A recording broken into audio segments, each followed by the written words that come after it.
Good morning. All members come to the floor. All members come to the floor. Take your seats. All members. The hour for convening having arrived. All members will please take their seats. Mr. Clerk, will you ring the bell?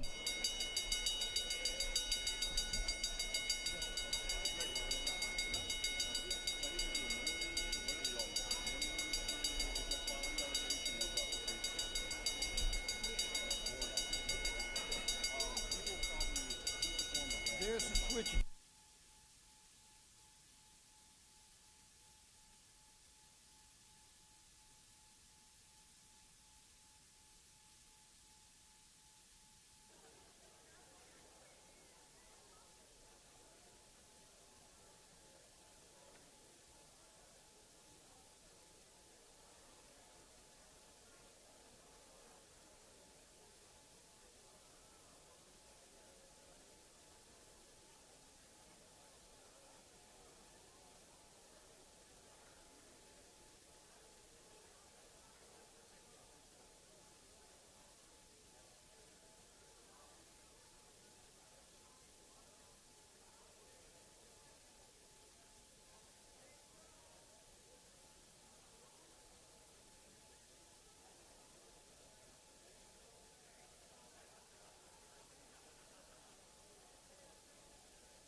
Well, good morning, everyone.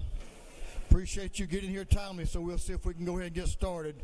We're going to have the morning roll call. All members present will please vote green to signify their presence in the chamber. And Mr. Clerk, will you unlock the machines?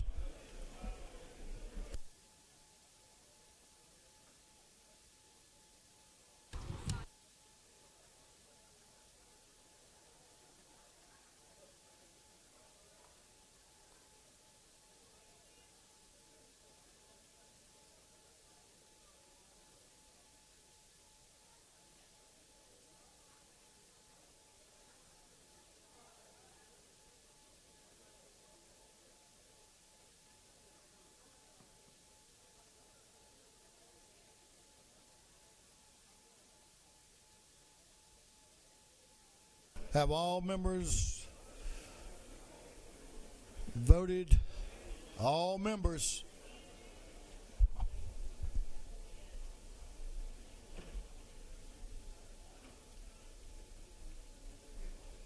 think all of them have voted, Mr. Clerk.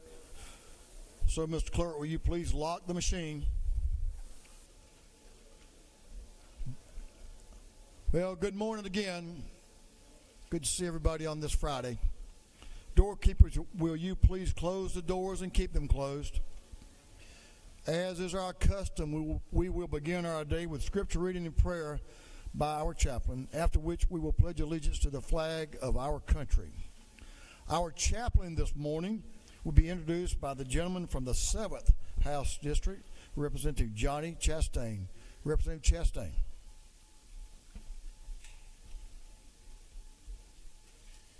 Thank you, Mr. Speaker. Glad to be here this morning. Is everybody glad it's Friday? I know I am. But I'm excited to have Brother Mike Cole with us this morning, and his wife, Debbie, is sitting right here to my right. I've known these folks for over 40 years, and from Fannin County. And I graduated with Debbie there, so if you want to have a chance to find out anything about me, I'm sure she could probably share some good stories with you this morning. But Mike pastors McKaysville Church of God. McKaysville Church of God is a pretty legendary church in our district. It's been in existence for a very long time. It's our former GMA director, Chris Stallings, grew up in that church as a kid. His father was pastor there for many, many years, Tony Stallings, and great family. It's been a like I say, a powerhouse church in our community. And Mike became the senior pastor there about a year ago. Mike also has a very successful auto mechanic shop in Fannin County, and he's also chairman of the Fannin County School Board. So he's very, very active in our community. What I could say about Pastor Mike is, knowing him over 40 years, I know how much he loves our community. And the more you love something, the more you want to protect it. And we're thankful that he's here with us today. And I'm going to ask Brother Mike to come on up.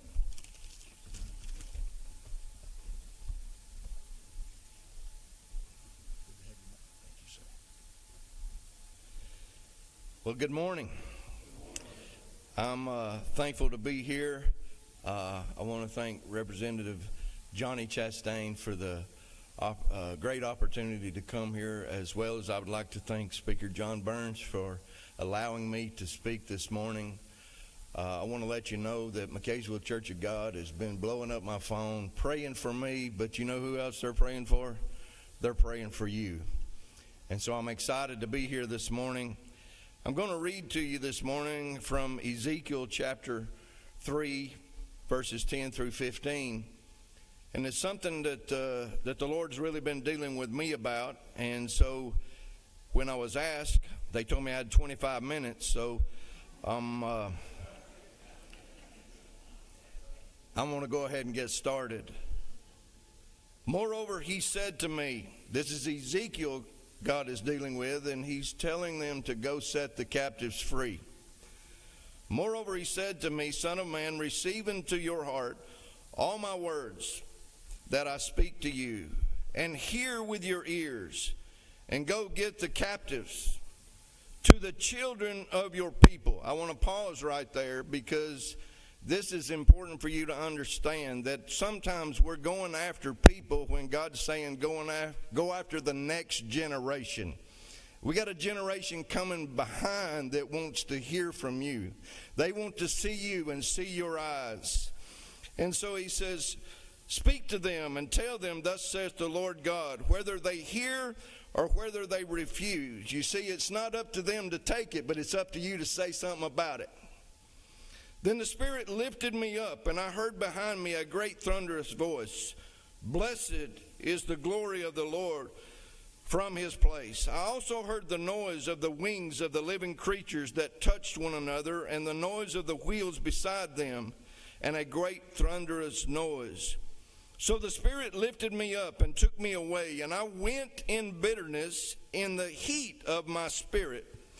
But the hand of the Lord was strong upon me. Then I came to the captives of Tel Aviv, who dwelt by the river Chebar, and I sat where they sat. I'm going to repeat that again, because he said, I sat where they sat and remained there astonished among them 7 days. So the Bible says that Ezekiel went in the heat of his own spirit. Can I tell you that's what most pastors do? In most churches around America, they go in the heat of their own spirit. That's what some politicians do. They go, and we think we have all the answers. The preacher with his Bible school degree, his seminary degree, the politician with his training, his PhD or her doctorate degree, and with the educated ideals, they go down in the heat of their own strength and say, I got all the answers and I can fix this situation. But Ezekiel believed that right up to the point that he entered the city where the captives were, and he looked at it, and then he realized that the gap between where he was living, being able to hear the sounds of heaven, versus the gap where the people were living, it was so huge that he had to sit there and observe 7 days before he felt like he would even have the right or the privilege to speak into their problem. And so if you've never been through problems, if you've never been through trouble, and you're trying to tell me how to live, I'm going to say, get out of my face. I can't stand somebody trying to tell me how to fix all my problems, and you haven't walked through any trouble at all. So if you've never had any kind of adversity blow in your face, I don't want to hear what you've got to say. Isn't it amazing when you have people who have never been where you've been know exactly what you need to do? And I believe there is something that you need to do that will make you powerful before you speak. And that is, you need to watch. And so when he got to the people that he was sent to, he was so overwhelmed by the depth of their need, by the depth of their struggle, and the dilemma that they were facing. The word astonished means that he was made numb. Have you ever been in a situation you just didn't know what to do? He couldn't believe what he was seeing with his eyes. But I want to be a man of God that sees the need of the people. Not just the people that I'm with, but the generation that's coming behind. And as a school board member, I got thousands of little kids that I need to be able to minister to. I need to know their needs. I need to know what they're facing. And I'm amazed at those that are without a home, that are considered homeless, that are in my county that I grew up in for 60 years. But I want to tell you this. If you sit where they sit and observe, that's what my Lord and Savior did. He was 30 years observing the homeless, before he was able to speak into our life. And then he spent 3 years speaking, and I've accepted him as my Lord and Savior. But here's what I want to, this is my illustration for you today. I have just met Speaker John Burns today. I know him because of where he sits, but he doesn't know me. And I grew up in Fannin County, born and raised there, and I knew Speaker David Ralston while he was here. But Speaker David Ralston, although lived in my county, didn't know me. Or at least I didn't think he did. In 2015, I tore my bicep playing with my little girl in the pool. I have a 37, a 35, and a 15. I've been married 41 years. But in 2015, she was small enough that I could pick her up and flip her, and I popped this bicep while we were playing in the pool. I didn't have insurance, but I'm a veteran of the Marine Corps, and during that time, we had a mudslide on the Ocoee River, and that road was blocked, and you had to go 3 hours out of the way. I didn't attend my medical checkup on my yearly, and they wiped me off. So I had nowhere to go. But I was eating lunch in Blue Ridge at Tin Loon at the restaurant there, and had my arm in a sling, and I was getting my stuff, and it just so happened David Ralston was there that day. And he walked over to the table and he said, "Hey, Mike." Remember, I said he didn't know me. I didn't think he did. He said, "Hey, Mike, what happened to your arm?" I said, "Well, I pulled my bicep and I took it out, and you could see my muscle popped up here on my shoulder where it's supposed to be down here." He said, "Are you going to get that fixed?" I said, "I don't know." I said, I've been trying for almost a week. I don't have much time to get it done. They've knocked me off of the VA. And he said, "So you're a veteran?" I said, "Yes, sir." He said, "Let me make a phone call." Within hours, he had somebody calling me. I don't know who he called. But within the next 3 days, I was over at Emory getting my bicep fixed. And I'm telling you, I didn't think he knew who I was. But because he came into that restaurant where I was at that day, he knew me, and I didn't think he did. But he made a way for me. You know, there are people from your district that want you to do something to help them. But until you sat where they sat, I didn't think he knew me. But he knew me. But I want you to have the anointing of God upon your life, the discernment to be able to reach those constituents that you have. And so with that, I would ask you to stand with me this morning, and I want to pray over you. I want God to do a great thing in you, because I know my God is great. The Bible tells me that in verse 17 there of Ephesians chapter 1, that the Father may give unto you the wisdom and the revelation and the knowledge of Him, that your eyes may be enlightened, that your understanding may be aware of who He is. So, Father, I just speak over them today, God. I speak your word, that wisdom and revelation, God, would come to them. Lord, that when they may look at education, God, but they have a spirit living inside of them that will enlighten them and take them down a path if they have ears to hear what the Spirit is saying. And I pray, God, there would be discernment, God, to come into the lives of those that they represent, God, that they would represent from the smallest to the greatest, God, that they would give equal time to each of those, Father. And I pray for an anointing, God, to spread across this place, God, of each man and each woman that's in here, God, to do the work. God, that we quit looking in the rearview mirror and look out the windshield of the great opportunities, God, you have placed before us. God, you have given us an adventure. And God, may we go forward, God, into that adventure, God, doing the things, God, that you would have us to do. And I praise you for that today in Jesus' mighty name. If you would say with me the pledge this morning as we turn. I pledge allegiance to the flag of the United States of America and to the republic for which it stands, one nation under God, indivisible, with liberty and justice for all. Brother Mike, thank you. Thank you, sir. Thanks for that remembrance. Brother Mike, thank you for that message, and thank you for that remembrance. Doorkeepers, you may open the doors. Members, you may join Brother Mike in the South Ante room for a photo, and thank him for his service to us today.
Members, our doctor of the day is brought to us by Representative Solomon Adesanya, and that's Dr. Jonathan Gibson.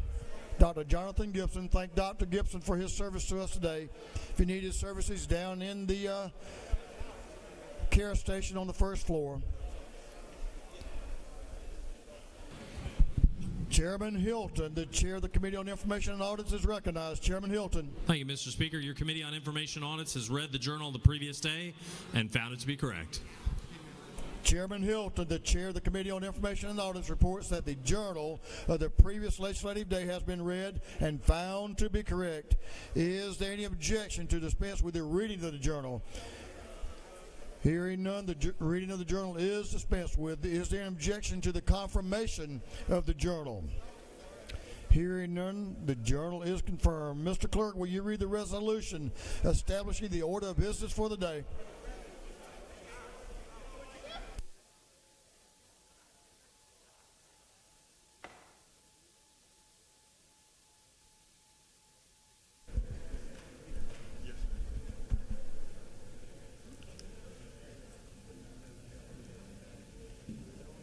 Mr. Clerk. Representative Illustration of the 104th moves following be established as the order of business in the first part of the period. Unanimous consents.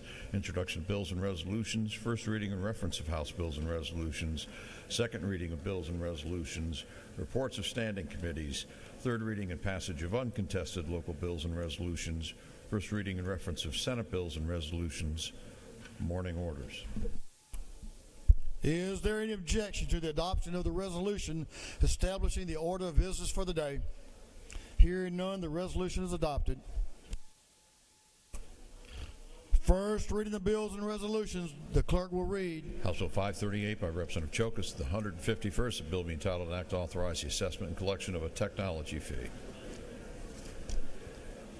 Intergovernmental coordination. House Bill 539 by Representative Reeves, the 99th, abstention of the 104th, Clark of the 108th, Adenina of the 110th, Okoye of the 102nd, and others. Bill be titled an act to amend an act to provide a homestead exemption for $4,000 from all county school district ad valorem taxation. Intergovernmental coordination. House Bill 540 by Representative Reeves, the 99th, Martinez is the 111th, abstention of the 104th, Clark of the 108th, Adenina of the 110th, and others. The bill be titled an act to amend an act to provide an additional homestead exemption from Gwinnett County School District ad valorem taxes. Intergovernmental coordination. House Bill 541 by Representative Dempsey, the 13th, Cooper, the 45th, Taylor, 173rd, Prince, the 132nd, Hawkins, the 27th. Bill be titled an act to amend Code Section 23-411 of the Official Code of Georgia annotated relating to definitions regarding tuition equalization.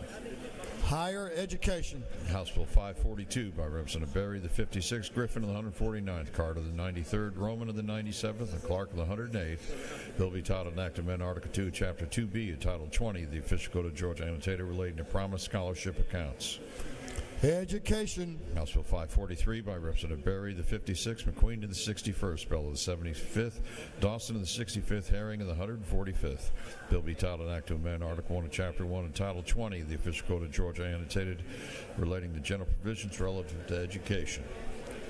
Education. House Bill 544 by Representative Berry, the 56th, Miller of the 62nd, Parker the 107th, Hughley the 141st, Fry the 122nd, and others. Bill be titled an act to amend Code Section 22-310 of the Official Code of Georgia annotated relating to student directory information. Education. House Bill 545 by Representative Jones of the 60th. Bill be titled an act to amend Code Section 5-642 of the Official Code of Georgia annotated relating to procedure for preparing and filing of a transcript. Judiciary. House Bill 546 by Representative Kahanian of the 81st, Byrd of the 20th, Dunhu of the 31st, Scoggins the 14th, Gamble the 15th, and others. The bill being entitled an act to amend Part 15 of Article 6 of Chapter 2 of Title 20 of the Official Code of Georgia annotated relating to miscellaneous provisions under the Quality Basic Education Act. Education. House Bill 547 by Representative Cannon of the 172nd, Dickey the 134th, Corbett of the 174th, Meeks the 178th, Huddleston of the 72nd, and others. Bill be titled an act to amend Code Section 48.5.7.4 of the Official Code of Georgia annotated relating to preferential assessments. Ways and Means. House Bill 548 by Representative Green of the 154th, Yurt of the 152nd, Chokas of the 151st, and Sampson of the 153rd.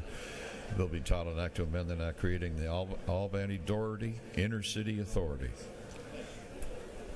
Intergovernmental coordination. House Bill 549 by Representative Seaball of the 34th, McDonald the 3rd of the 26th, McCollum of the 30th, Lumsden of the 12th, Hitchens the 161st, and others. The bill be titled an act to amend Code Section 35.8.22 of the Official Code of Georgia annotated relating to reimbursement of training expenses. Public Safety and Homeland Security. House Bill 550 by Representative Bell of the 75th, Saints of the 180th, Townsend's in the 179th, Wilkerson of the 38th, Stinson of the 150th. Bill be titled an act to amend Code Section 22B23 of the Official Code of Georgia annotated relating to requirements for participating schools. Education. House Bill 551 by Representative Ridley, the 6th, Corbett of the 174th, Jaspers the 11th, Mathis of the 133rd, Jones the 25th. Bill be titled an act to amend Title 40 of the Official Code of Georgia annotated relating to motor vehicles and traffic. Motor vehicles. House Bill 552 by Representative Kahanian of the 81st, Byrd of the 20th, Tran of the 80th. Bill be titled an act to amend Code Section 15.11.2 of the Official Code of Georgia annotated relating to definitions relative to the juvenile code. Judiciary Juvenile. House Bill 553 by Representative Stinson and the 150th. The bill be titled an act to authorize the assessment and collection of a technology fee by the probate court of Taylor County. Intergovernmental Coordination. House Bill 554 by Representative Townsend and the 179 Jones of the 25th. Irwin of the 32nd, Ballard of the 147th, Glaze of the 67th, and others. Bill be titled an act to amend Part 3 of Article 16, Chapter 2, Title 20 of the Official Code of Georgia, annotated, relating the health of students. Education. House Bill 555 by Representative McCollum of the 30th, Momptahan of the 17th, Gullet of the 19th, Abstration of the 104th, Fry of the 122nd, and others. Bill be titled an act to amend Chapter 3, Title 44 of the Official Code of Georgia, annotated, relating to regulation of specialized land transactions. Judiciary. House Bill 556 by Representative Cox of the 28th, Williams of the 148th, McDonald of the 3rd of the 26th, Gunner of the 8th, Powell of the 33rd. Bill be titled an act to amend Code Section 52.7.8.3 of the Official Code of Georgia, annotated, relating to the operation of watercraft. Game, Fish, and Parks. House Bill 557 by Representative Hawkins of the 27th, Cox of the 28th, Clark of the 100th, Donahue the 31st, McCollum the 30th, and others. Bill be titled an act to amend Code Section 15.6.2 of the Official Code of Georgia, annotated, relating to the number of judges of superior courts. Judiciary. House Bill 558 by Representative Gaines of the 120th, Dempsey the 13th, Newton on the 27th. The bill be titled an act to amend Chapter 4, Title 20 of the Official Code of Georgia, annotated, related to vocational, technical, and adult education.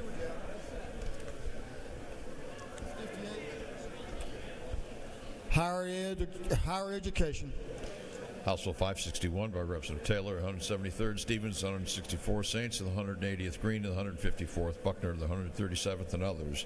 Bill be titled an act to amend Part 3 of Article 2, Chapter 4, Title 12 of the Official Code of Georgia, annotated, relating to surface mining.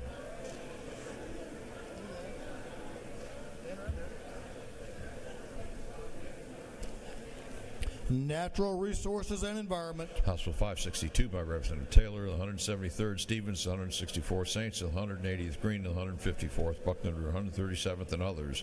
Bill be titled an act to amend Part 3 of Article 2, Chapter 4, Title 12 of the Official Code of Georgia, annotated, relating to surface mining.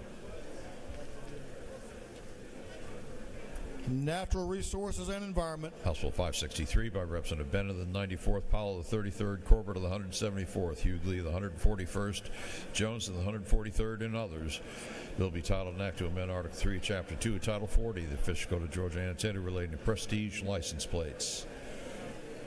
Motor Vehicles. House Bill 564 by Representative Berry, the 56th, Glaze, the 67th, Crawford of the 89th, Santos, the 117th, and Sanchez, the 42nd.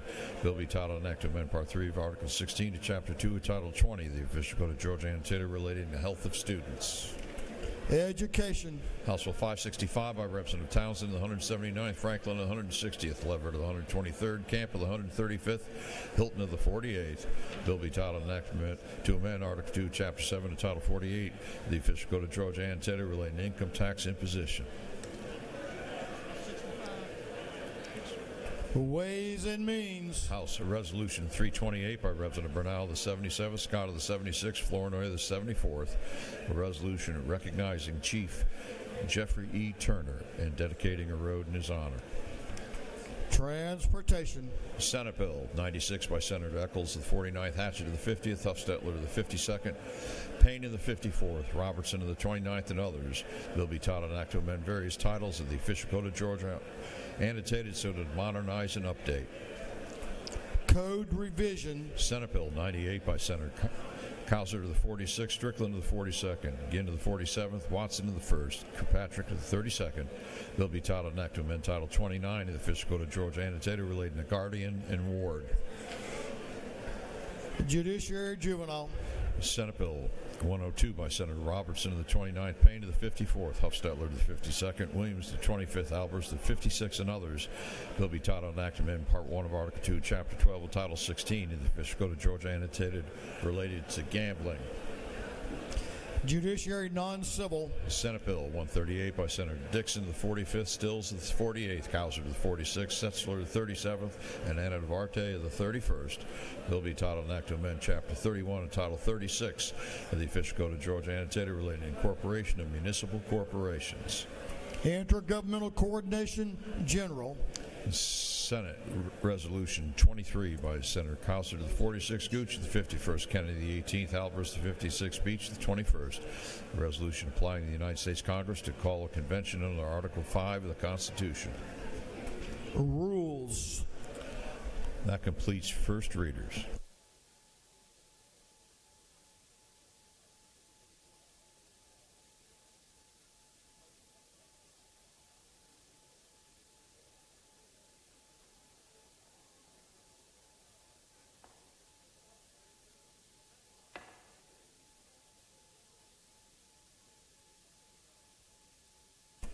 Second reading of bills and resolutions. The clerk will read. House Bill 508 by Representative Jackson of the 68th, Schofield of the 63rd, Davis of the 87th, Bell of the 75th, Miles of the 126th. A bill relating to carrying and possession of firearms. House Bill 509 by Representative Jackson of the 68th, Glaze of the 67th, Schofield of the 63rd, and Davis of the 87th. A bill relating to elections and primaries. House Bill 510 by Representative Jackson of the 68th, Schofield of the 63rd, Alexander of the 66th, Davis of the 87th, Glaze of the 67th, and others. A bill relating to child support guidelines for determining amount of award, continuation of duty of support, and duration of support. House Bill 511 by Representative Lumsden of the 12th, Blackman of the 146th, Williams of the 148th, Burchett of the 176th, Hatchett of the 155th, and others. A bill relating to property insurance and computation of taxable net income. House Bill 512 by Representative Lewis Ward of the 115th, Hughley of the 141st, Washburn of the 144th, Powell of the 33rd, Campbell of the 35th, and others. A bill relating to regulation of specialized land transactions. House Bill 513 by Representative LaHood of the 175th, Anderson of the 10th, Burchett of the 176th, Corbett of the 174th, Prince of the 132nd, a bill relating to service delivery. House Bill 514 by Representative Seabaugh of the 34th, Campbell of the 35th, Ridley of the 22nd, Parsons of the 44th, Jones of the 60th, a bill to amend an act providing a new charter for the city of Kennesaw. House Bill 515 by Representative Newton of the 127th, Prince of the 132nd, Miles of the 126th, Howard of the 129th, Hefner of the 130th, a bill relating to the number of judges of superior courts. House Bill 516 by Representative New of the 40th, Hawkins of the 27th, Ballard of the 147th, Scoggins of the 14th, Persinger of the 119th, and others. A bill relating to meetings open to the public, limitation on action of contest agency action, recording, notice of time and place, access to minutes, and teleconferences. House Bill 517 by Representative Berry of the 56th, Ballard of the 147th, Ollier of the 59th, Green of the 154th, Hagan of the 156th, and others. A bill relating to remedial education program under the Quality Basic Education Act. House Bill 518 by Representative Holcomb of the 101st. A bill relating to searches and seizures. House Bill 519 by Representative Stevens of the 164th, Mathis of the 133rd, Reeves of the 99th, Williams of the 148th. A bill relating to imposition rate computation, exemption, and credits. House Bill 520 by Representative Mathiak of the 82nd, Powell of the 33rd, Montana of the 17th, Williams of the 168th, Dempsey of the 13th, and others. A bill relating to health. House Bill 521 by Representative Anderson of the 10th, LaHood of the 175th, Leverett of the 123rd, Cannon of the 172nd, Kelly of the 16th, and others. A bill relating to municipal de-annexation. House Bill 522 by Representative Gullett of the 19th, Scoggins of the 14th, Mathiak of the 82nd, Gamble of the 15th. A bill relating to general provisions regarding health. House Bill 523 by Representative Gullett of the 19th, Cannon of the 172nd. A bill relating to annexation pursuant to an application by 100% of landowners.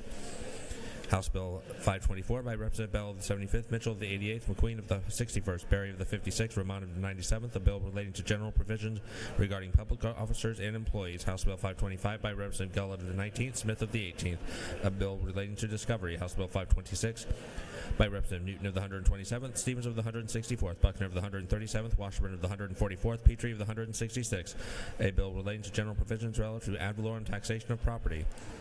House Bill 527 by Representative Tran of the 80th, Holcomb of the 101st, Campbell of the 35th, Carpenter of the 4th, Roberts of the 52nd, a bill relating to Protocol Committee on Child Abuse, written protocol, training of members, written sexual abuse and exploitation protocol. House Bill 528 by Representative Buckner of the 137th, Hagan of the 156th, Hughley of the 141st, Stevens of the 164th, Oliver of the 84th, and others, a bill relating to general provisions relative to revenue and taxation. House Bill 529 by Representative Barrett of the 24th, Estration of the 104th, Holcomb of the 101st, Gaines of the 120th, Camp of the 135th, and others, a bill relating to contracts.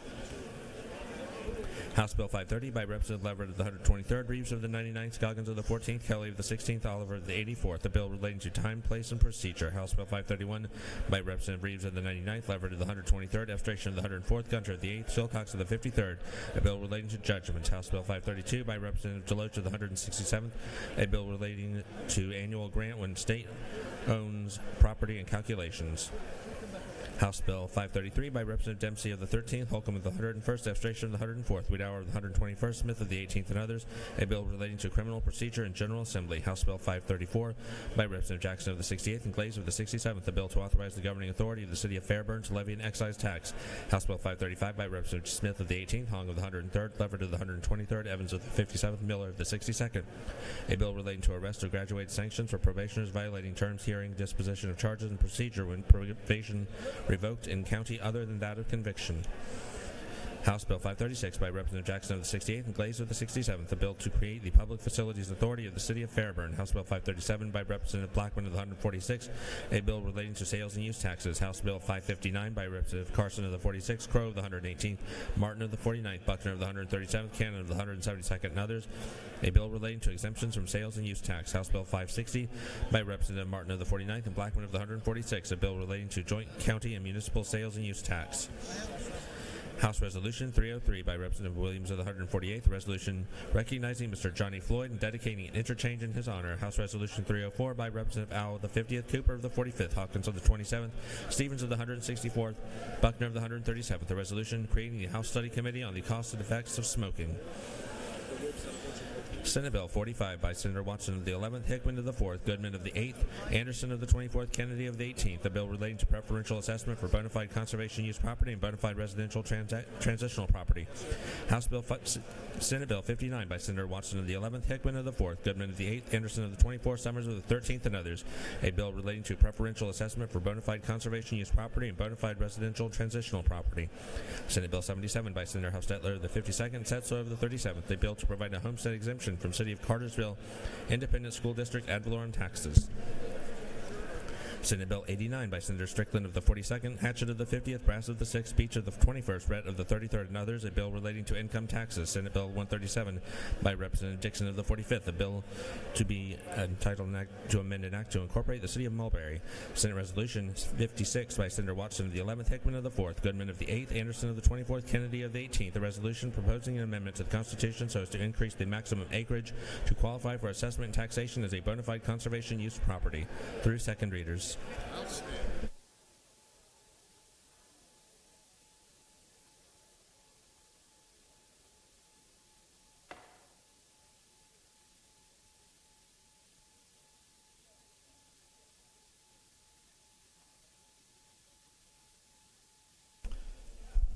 Members, we have a special treat this morning, especially if you like the beach.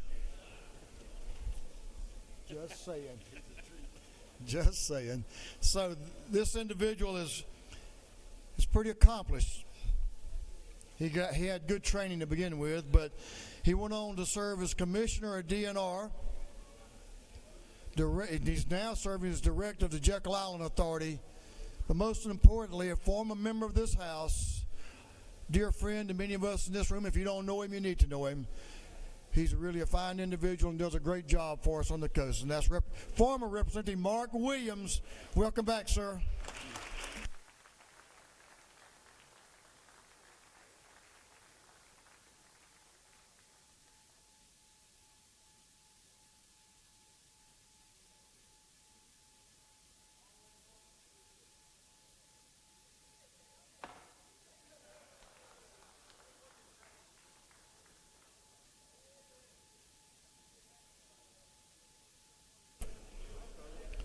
Thank you, Mark. We appreciate you coming by. Appreciate what you're doing on Jekyll. You're making a big difference down there.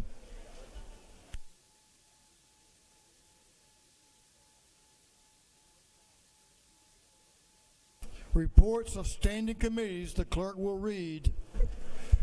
Representative Chuck Martin of the 49th District, Chairman of the Committee on Higher Education, submitted the following report. Mr. Speaker, your Committee on Higher Education has had under its consideration the following bill of the House and instructed me to report the same back to the House with the following recommendation. House Bill 217 do pass by committee substitute. Respectfully submitted, Representative Chuck Martin of the 49th District, Chairman. Representative Beth Camp of the 135th District, Chairman of the Committee on Intergovernmental Coordination Local, submitted the following report. Mr. Speaker, your Committee on Intergovernmental Coordination Locals had under its consideration the following bills of the House. Instructed me to report same back to the House with the following recommendations. House Bill 226 do pass. House Bill 380 do pass. House Bill 381 do pass. House Bill 396 do pass. House Bill 404 do pass. House Bill 412 do pass. House Bill 448 do pass. House Bill 462 do pass. House Bill 468 do pass. House Bill 498 do pass. House Bill 476 do pass. Respectfully submitted, Representative Beth Camp of the 135th District, Chairman. Representative Gunner of the 8th District, Chairman on Committee on Judiciary, submitted the following report. Mr. Speaker, your Committee on Judiciary has had under its consideration the following bills and resolutions of the House and instructed me to report the same back with the following recommendations. House Bill 327 do pass by committee substitute. House Bill 378 do pass. House Bill 392 do pass. House Bill 426 do pass. House Resolution 251 do pass. Respectfully submitted, Representative Gunner of the 8th District, Chairman. Representative Mandy Ballinger, the 23rd District Chairman of the Committee on Judiciary Juvenile, submitted the following report. Mr. Speaker, your Committee on Judiciary Juvenile has had under its consideration the following bill of the House. It's instructed me to report same back to the House with the following recommendation. House Bill 253 do pass by committee substitute. Respectfully submitted, Representative Mandy Ballinger of the 23rd District, Chairman. Representative John Corbett of the 174th District, Chairman of the Committee on Motor Vehicles, submitted the following report. Mr. Speaker, your Committee on Motor Vehicles has had under its consideration following bills of the House. It's instructed me to report same back to the House with the following recommendation. House Bill 208 do pass by substitute. House Bill 393 do pass by substitute. House Bill 308 do pass by substitute. Respectfully submitted, Representative John Corbett of the 174th District, Chairman. Representative Rick Jaspers of the 11th District, Chairman of the Committee on Transportation, submitted the following report. Mr. Speaker, your Committee on Transportation has had under its consideration the following bills and resolutions of the House and Senate. It has instructed me to report the same back to the House with the following recommendations. Senate Resolution 7 do pass by committee substitute. House Bill 164 do pass. Respectfully submitted, Representative Rick Jaspers of the 11th District, Chairman. That completes the reading of the reports of standing committees.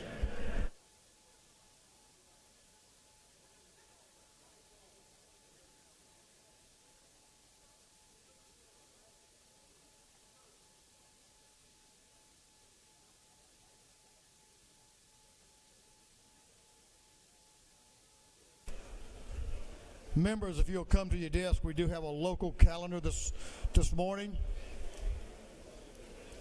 So we're going to move on to third reading and passage on the uncontested bills, and we have one bill that on the local calendar relates to homestead exemption, requires a recorded 2/3 roll call vote for the passage. Members will please come to your desk for the third reading and passage of uncontested local bills. If there is no objection, we will vote on the local calendar as a whole with a recorded vote. Hearing none, it is so ordered. You ready, Mr. Clerk? Mr. Clerk, will you read the local calendar? House Bill 226 by Representative Mathis of the 133rd, City of Cochran. House Bill 380 by Representative Green of the 154th, Randolph County. House Bill 381 by Representative Green of the 154th, Clay County, Marion County, Webster County. House Bill 396 by Representative Candle of the 35th, City of Ackworth. House Bill 404 by Representative Taylor of the 92nd, City of Conyers. House Bill 412 by Representative Kelly of the 16th, Polk County. House Bill 448 by Representative Chastain of the 7th, Gilmer County. House Bill 462 by Representative Hagan of the 156th, Toombs County. House Bill 468 by Representative Huddleston of the 72nd, Heard County. House Bill 498 by Representative Hefner of the 130th, Augusta, Richmond County. House Bill 476 by Representative Stevens of the 164th, Bryan County.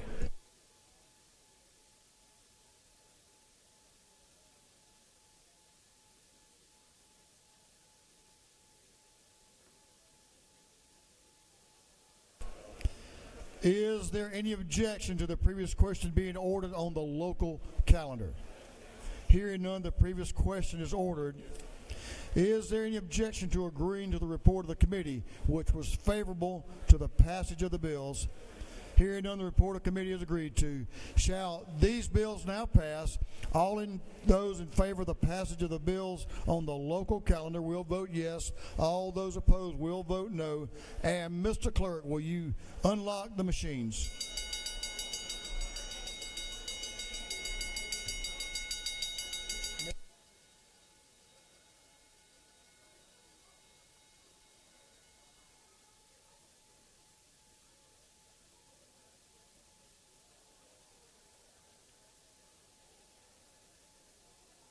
Have all members voted?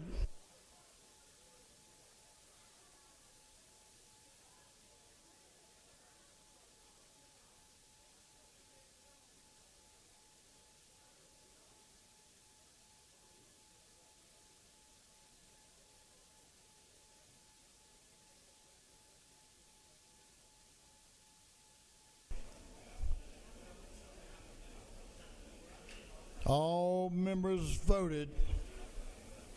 If so, Mr. Clerk, will you lock the machines? On the passage of the local calendar, the yeas are 170 and nays are 0. These bills, having received the requisite constitutional majority, are therefore passed. We have 3 members who want to speak this morning on morning orders. Representative Cooper, Representative Cummins, and Representative Reese.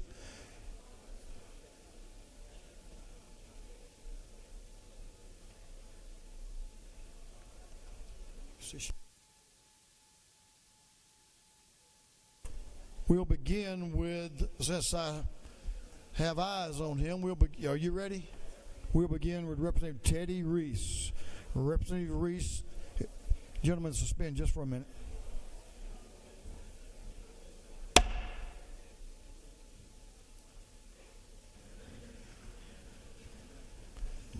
Morning orders are always informational and important to the member and important to this House, so give the gentleman your attention. Representative Reese. Good morning, Mr. Speaker, and thank you so much for this opportunity. Mr. Speaker, I rise this morning to acknowledge in our presence here in the gallery one of the best young professional organizations in the state of Georgia, and that is the Urban League Young Professionals. And we have chapters with us here today from Atlanta and from Columbus, Georgia. And we have our amazing, phenomenal presidents, Mr. Leader. Both organizations are led by 2 great women, 2 accomplished women, Dr. Tiffany McBride and Ms. Crystal Jordan. So if you will please stand while the House welcome the young, all of you stand, everybody stand up while the House welcome the Urban League Young Professionals. Welcome to the People's House. Mr. Speaker, I yield the well. Thank you. Thank you, Representative, and welcome to the People's House. Appreciate what y'all do. Come back anytime. Representative Cummins.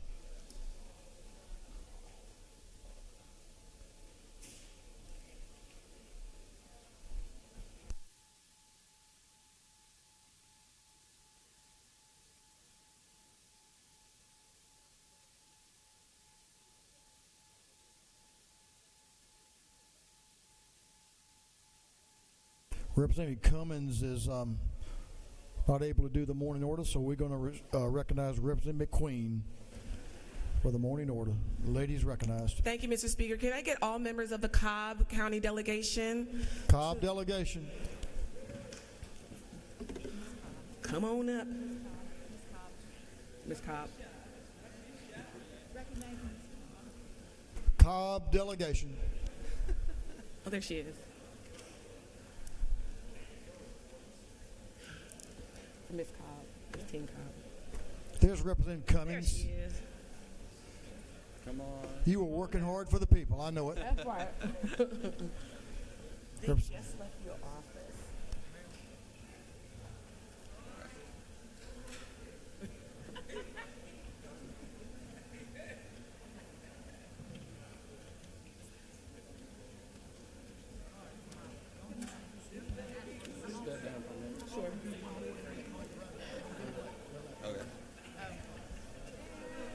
Cobb delegation, if y'all will sit in the seats just for a minute, we're going to call you right back. We'll allow your folks to get closer to the floor, to the gallery. Chairman Saines. Chairman Saines is recognized. And let's see. Oh, all right. Representative Townsend, Representative DeLoach. Y'all want to join Chairman Saines? Thank you, Mr. Speaker. As Give they them get just a second. Yes, sir. We got to pause just for a minute anyway to give the folks a chance to get here. So, coastal delegation is recognized. I'm on this side or something. Thank you, Mr. Speaker. Along with my colleagues up here, I'm honored to welcome our Jekyll Island leadership team right here to my left, led by former state rep and former DNR commissioner Mark Williams. You have the oldest live oak, a sampling of the oldest live oak on Jekyll. It's located in the historic district. Former state rep, I believe, Don Hogan planted it when he was a child. But we appreciate having them here. You have an annual report of all the great things Jekyll Island's doing as one of the greatest welcome mats in the state of Georgia, and thank you, Mr. Speaker, for recognizing them. All right, good job, sir.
Okay, Representative Cummins, I think we're ready now. And the Cobb delegation will join Representative Cummins in the well. Give the lady your attention, please.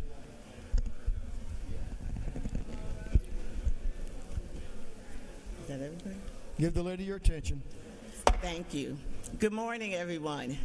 It is my pleasure to introduce to you today and to congratulate Ms. Cobb, Aaliyah Phillips. Ms. Cobb County, please stand. And Ms. Cobb County teen, Melanie Tidmore. Both of these young ladies represented Cobb County and their respective contests, and they won, and they will be moving on to represent Georgia in June 2025. Again, congratulations, ladies.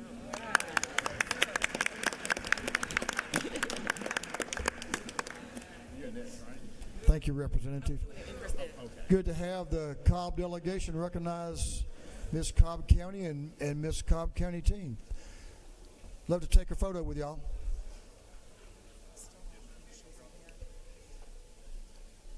We have one more morning order, and we're going to give her just a moment to get back to the floor, and then we will move on.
Members, we'll move on to the rules calendar.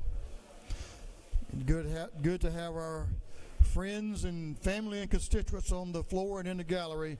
Welcome to them all. But we have a rules calendar. Mr. Clerk, will you read the caption to House Bill 167? 167. House Bill 167 by Representative Hagan and the 156 and others to be entitled an act to amend Article 1 of Chapter 3, Title 27 of the official code of Georgia Annotated relating to hunting, so as to authorize fluorescent pink hunting outer garments. This bill having assigned to the Committee on Game, Fish, and Parks. That committee recommends that this bill do pass.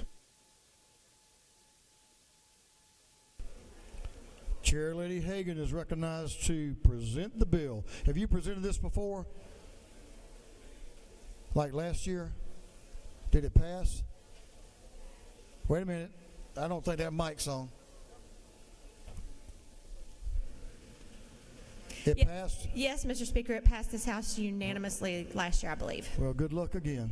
Thank you. Ladies recognized. Thank you. Colleagues, I have House Bill 167 today. Currently, if you are hunting in certain situations, you're required to wear, or anyone who is with you is required to wear at least 500 square inches of fluorescent orange in the upper half of your body for safety purposes to hunt. This bill would allow you to have the option to also wear fluorescent pink if you choose to do so. That is what the bill does. We did some research after it passed unanimously last year, thank you, and found that in some cases it's actually more visible to people who suffer from color blindness than orange. So, and in addition to that, in states that have already added fluorescent pink to their list of acceptable colors to wear for safety, hunting license sales went up. So we think this is good all around for Georgia and for the people who enjoy hunting here. That's the bill, Mr. Speaker. You have no questions. Thank you. I yield the well and ask for your favorable consideration. Ladies yielded the well. Is there any objection to the previous question being ordered? Hearing none, the previous question is ordered. Is any objection to agreeing to the report of the committee, which was favorable to the passage of the bill? Hearing none, the report of the committee is agreed to. Shall this bill now pass? All in favor of the passage of the bill will vote yes. All those opposed will vote no. And Mr. Clerk, will you unlock the machine?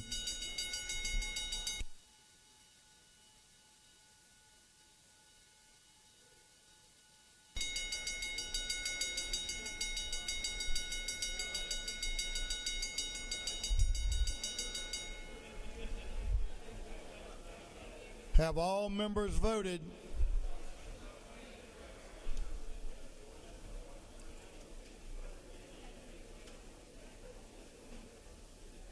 All members voted. If so, Mr. Clerk, will you lock the machine?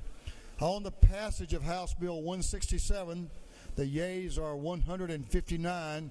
The nays are 0. This bill having received the requisite constitutional majority is therefore passed again.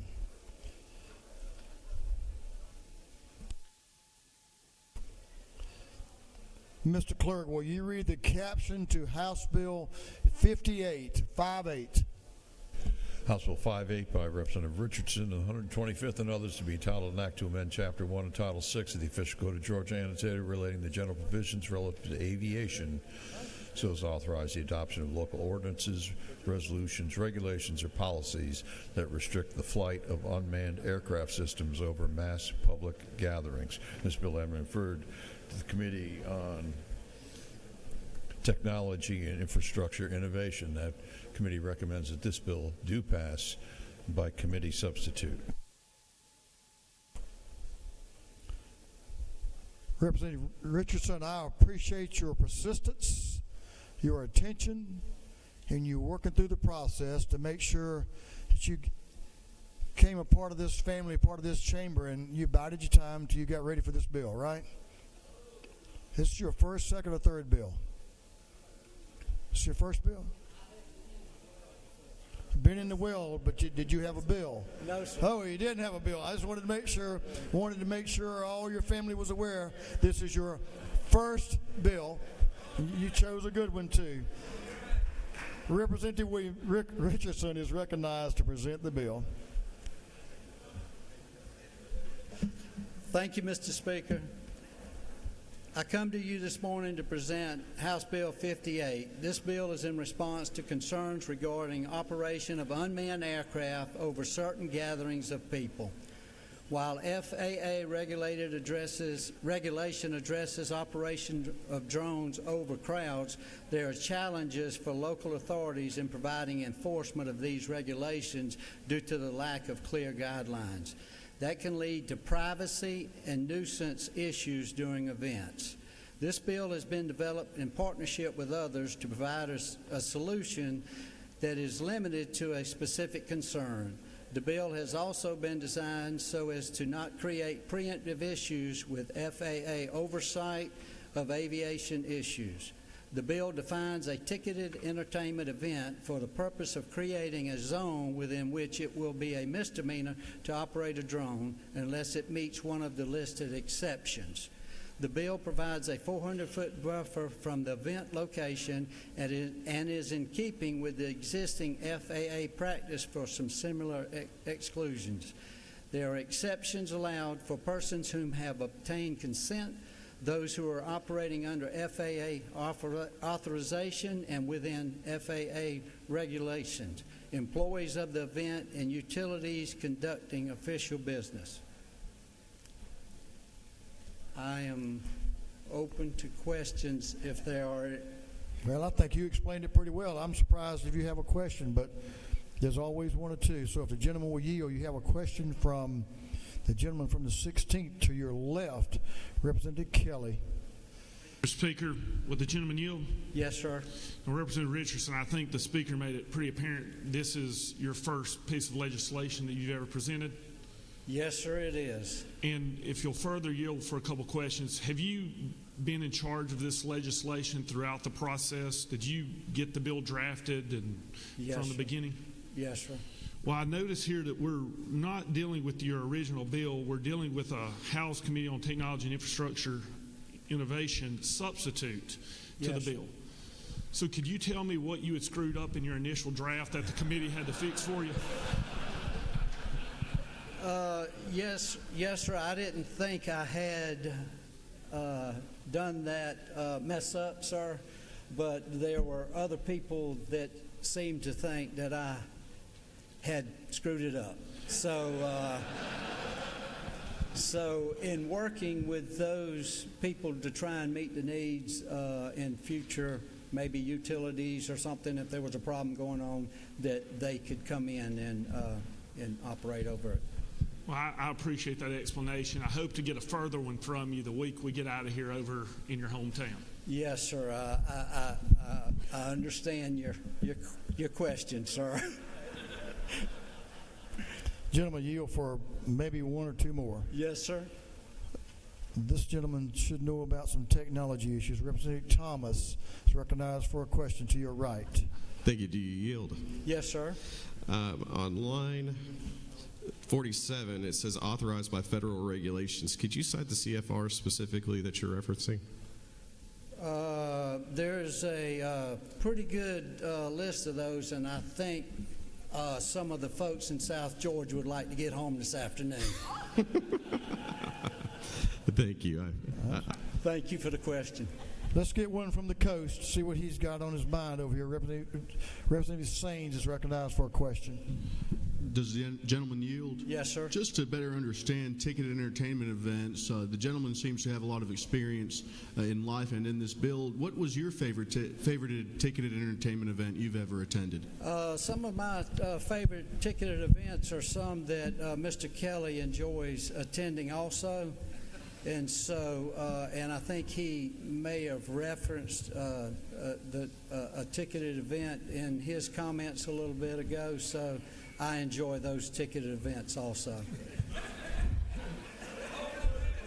That's getting pretty close to it, but we won't go any further with that. Last question is from one of the governor's floor leaders, Representative Wade, to your right in the back. Thank you, Speaker. Does the gentleman yield? Yes, sir. Serious question. So, I appreciate you bringing the bill. Appreciate your passion on the issue. Would you consider yourself to be an expert in operating unmanned drones?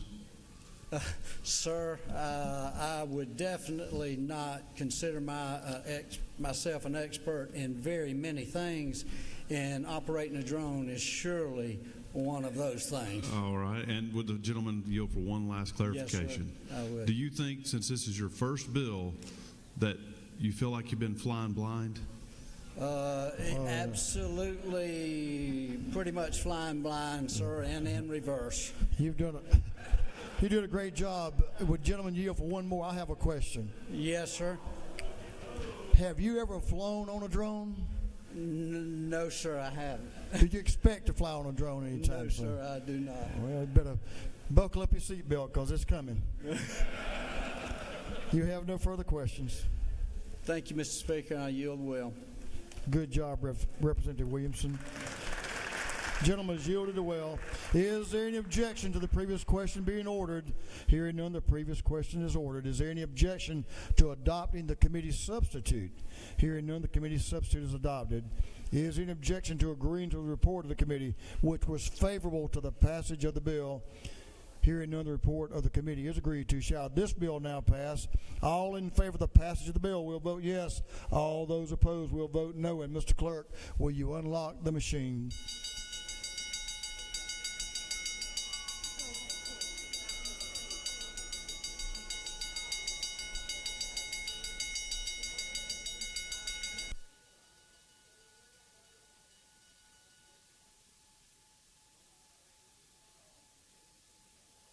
Mr. Clerk, will you get ready to all members voted? All members voted. If so, Mr. Clerk, will you lock the machine on the passage of House Bill 58? The yeas are 153. The nays are 4. This bill, having received the requisite constitutional majority, is therefore passed. Congratulations.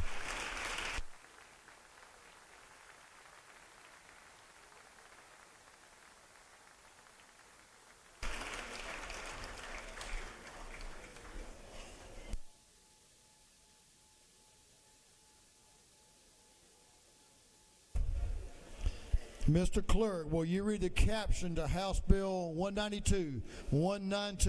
House Bill 192 by Representative Gamble of the 15th and others to be entitled an act to amend Title 20 of the official code of Georgia Annexated relating to education so as to include specific references to programs included in the high demand career list. This bill having been referred to the Committee on Education, that committee recommends that this bill do pass.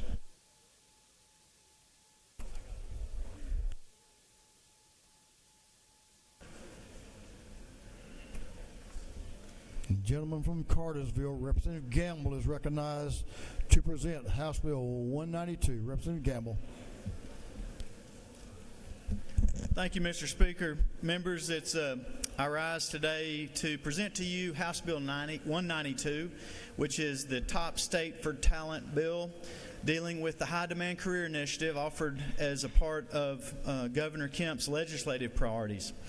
House Bill 192 will build on the success of numerous workforce development initiatives, including the state's high demand career list, the Georgia Match Program, which is in the second year of its implementation, and last year's Senate Bill 399 on articulation agreements. The high demand career list will now be incorporated into additional code sections and have a grant program repurposed for schools to reorient their career, technical, and agricultural education programs to align with the list. The return on investment report required by the high demand list will be strengthened with additional data points. The Georgia Match Program will now be mentioned and defined for the first time in code, requiring schools to include the program in each student's individual college and career plan. The Department of Education will now work collaboratively with the University System of Georgia and the Technical College System to report on their articulation agreements for their CTAE programs. We're very thankful for the contributions and leadership of several partners, including Chairman Matt Dubnik, Chairman Matt Brass, who chaired a joint study committee on dual enrollment for highly skilled talent at younger ages, outside entities and individuals who have shared what industry needs, and several state agencies who have contributed their insight, feedback, and support. Through this legislation, our workforce pipeline will become more streamlined and clearer for students who want to take advantage of all of the opportunities that Georgia has to offer. This is necessary as we strive to produce the workforce that will fill jobs coming to our state, maintain our status as the #1 state for business, and open doors to prosperous careers for hardworking Georgians.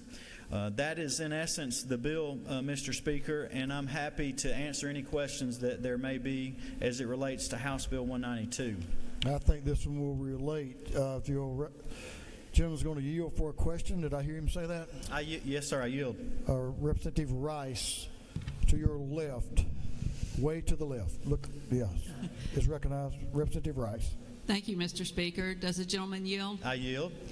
Is it not true that integrating workforce development programs into the State Board of Education's curriculum will better prepare Georgia students for high-demand careers? That's absolutely true, and I appreciate the question. You know, career technical and agricultural education is such an important part of what we offer for our students. And it's not about telling a young person you're going to be a plumber when you're 5 years old or you're going to go into this particular career. But the more that we talk about the opportunities that exist in our state early on and have those conversations, the better off all of our students are.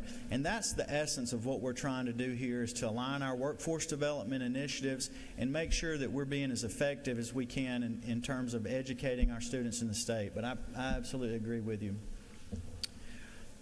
Well, Mr. Speaker, you have one more, gentleman who knows a little bit about education, Representative Townsend, right up the center aisle on your right. Thank you, Mr. Speaker. As gentleman yield. I yield. Is it not true that this is one of the key pieces and areas in workforce development and technical college and our technical college system that really sets us apart from other states in the nation? We have a great TCSG program. We work together. It's a K-16 approach, and this just is one of the many examples that helps Georgia shine in this area.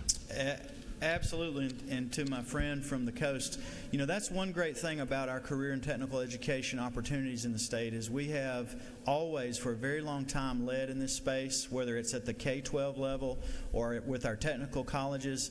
And for many of the other states in the nation, they look to us as a leader in this space. And so it's something that we all can be very proud of and confident when we go back to our homes and we're talking about things that we're doing right as a state. We're really doing well in career and technical education, and this will just continue to enhance and extend that. The gentleman has no further questions. Well, with that, I would ask members for your favorable consideration, and I yield the well. The gentleman has yielded the will. Is there any objection to the previous question being ordered? Hearing none, the previous question is ordered. Is there any objection to agreeing to the report of the committee, which was favorable to the passage of the bill? Hearing none, the report of the committee is agreed to. Shall this bill now pass? All in favor of the passage of the bill will vote yes. All those opposed will vote no. And Mr. Clerk, will you unlock the machine?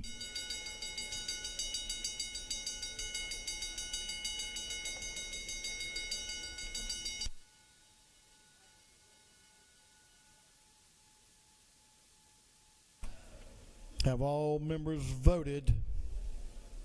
For what purpose does Representative Hong rise? Parliamentary inquiry. State your inquiry. Mr. Speaker, is it not true that ensuring students have access to career education from grades 6 through 12 will help strengthen our future workforce? I think that's an undisputable fact. Thank you for the inquiry. All members voted. If so, Mr. Clerk, will you lock the machine on the passage of House Bill 192? The yeas are 155. The nay is 1. This bill, having received the requisite constitutional majority, is therefore passed. Mr. Clerk, will you read the caption to House Bill 181? House Bill 181 by Representative Earhart of the 36th and others to be entitled an act to amend Chapter 10 and Title 31 of the Official Code of Georgia annotated relating to vital records so as to provide for the issuance of a certificate of foreign birth by the state registrar without a judicial order if certain criteria are met. This bill having referred to the Committee on Judiciary, that committee recommends that this bill do pass. Representative Earhart is recognized to present the bill. Thank you, Mr. Speaker. And colleagues, I present to you for your consideration House Bill 181, a Georgia foreign adoption bill. This bill removes a costly and duplicative step for Georgia families who seek to acquire a Georgia certificate of foreign birth for a child who has already completed the foreign adoption process as recognized by the U.S. Citizenship and Immigration Services, and this child has already received a certificate of U.S. citizenship. So in layman's terms, this is going to benefit your constituents. This is one of those bills, and I love carrying them, that you can just feel good about at the end of the day and that your constituents are going to appreciate. Most of us do have constituents who have engaged in the foreign adoption process. So under current law, when a family adopts a child internationally and that adoption is recognized and verified at the federal level and the child is granted citizenship, Georgia requires adoptive families to undergo something known as a readoption process or a domestication process to obtain a certificate of foreign birth. So this process involves hiring an attorney and navigating the court process again to obtain a report of adoption, which is just an acknowledgement of the adoption, which is later submitted to the Georgia Department of Vital Records to obtain the child's certificate of foreign birth. So readoption is an expensive, redundant, and a time-consuming process for Georgia families who've already incurred great expense to adopt their children internationally. Now, you may be asking, why does the child have to have a certificate of foreign birth? Essentially, it's just a Georgia birth certificate, much like you or I might have if we had been born here in the U.S. But without this certificate of foreign birth, adoptees will really only have their original copy of their birth certificate from their country of origin.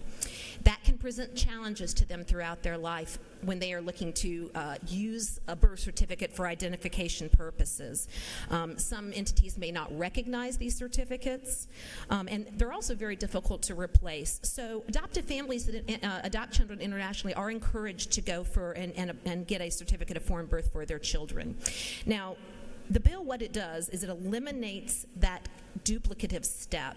Since the required verification of documents for the foreign adoption has already occurred at the federal level, Any readoption process, we believe here in Georgia, is just duplicative and unnecessary. 29 other states have removed and eliminated this readoption process. Folks, this is good for Georgia's children. It's good for Georgia families. This issue was really brought to my attention by a constituent who adopted 4 children internationally. The total cost to bring those children home was close to $80,000. You can imagine with foreign adoption, there's a lot of red tape. You have to travel. And then when they returned home, they had to go back and hire an attorney and spend an additional $5,000 just to get that certificate of foreign birth. So, Mr. Speaker, that is the bill in a nutshell, and I will yield for any questions.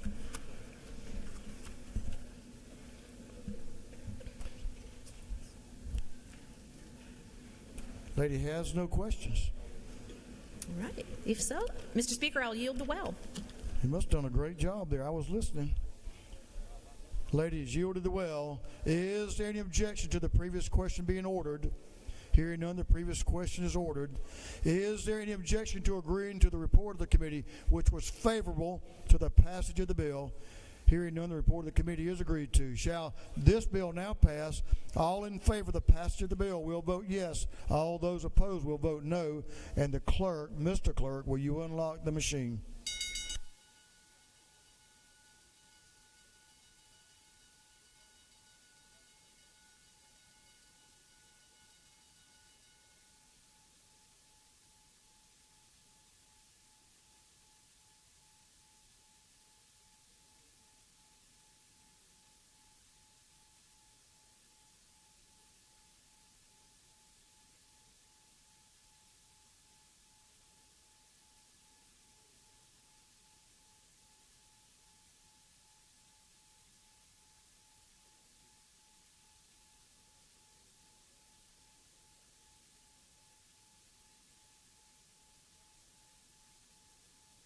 Have all members voted?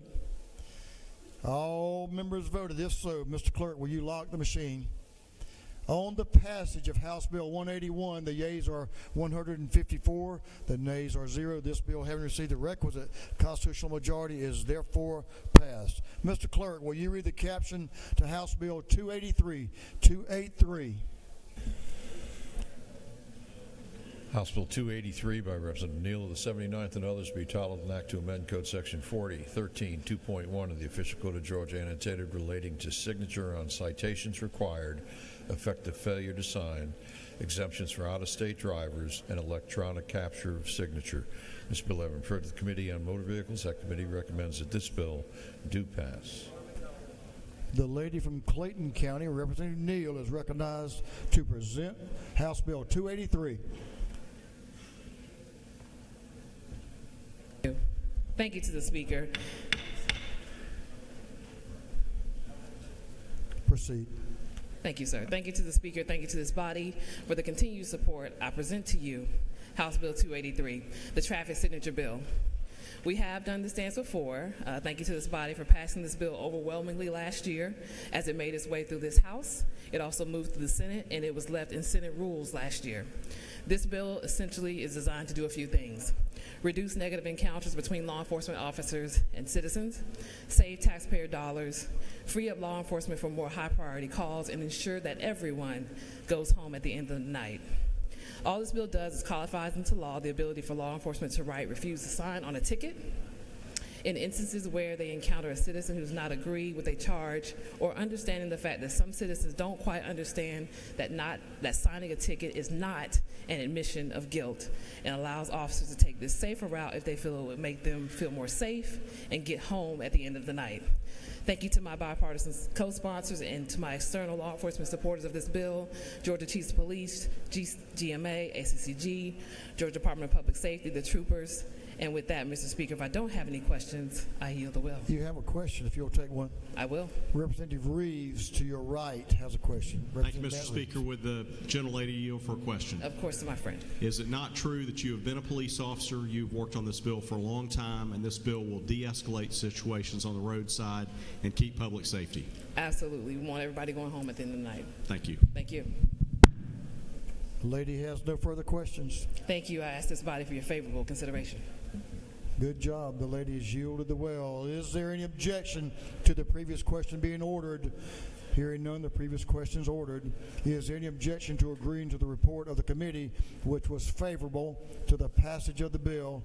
Hearing none, the report of the committee is agreed to. Shall this bill now pass? All in favor of the passage of the bill will vote yes. All those opposed will vote no. And Mr. Clerk, will you unlock the machine?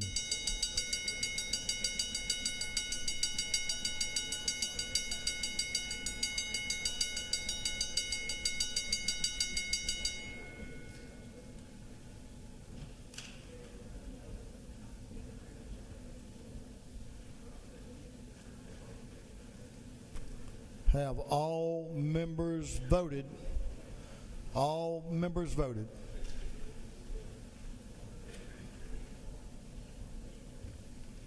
If so,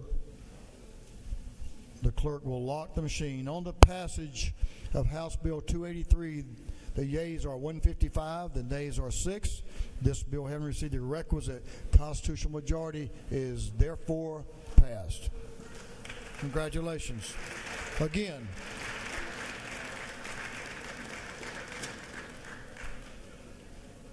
Mr. Clerk, will you read the caption to House Bill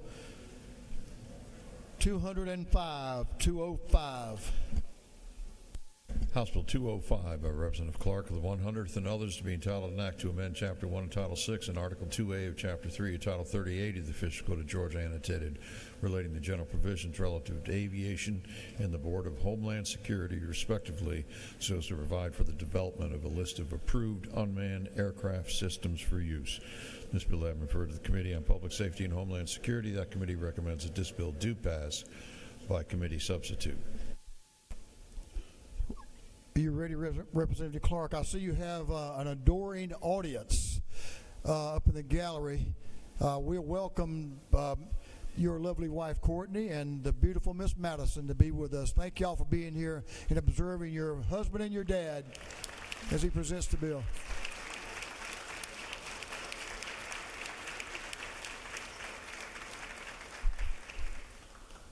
The gentleman is recognized to present the bill, Representative Clark.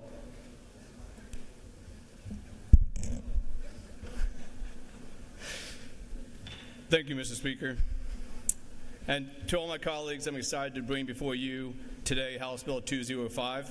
Today we address an issue of national security, one that directly impacts Georgia's government agencies and their use of drones. It is no secret that vast majorities of drones used in the United States are designed, manufactured, or assembled in the People's Republic of China. The U.S. Department of Defense, federal security agencies, and multiple state governments have raised serious concerns about the security risks posed by these foreign-made drones. Two Chinese companies, DJI and Autel, currently control 90% of the global drone market. These companies have well-documented ties to China's ruling Communist Party and the People's Liberation Army. Both the FBI and the Cybersecurity and Infrastructure Security Agency, CISA, have identified their drones as a significant security risk.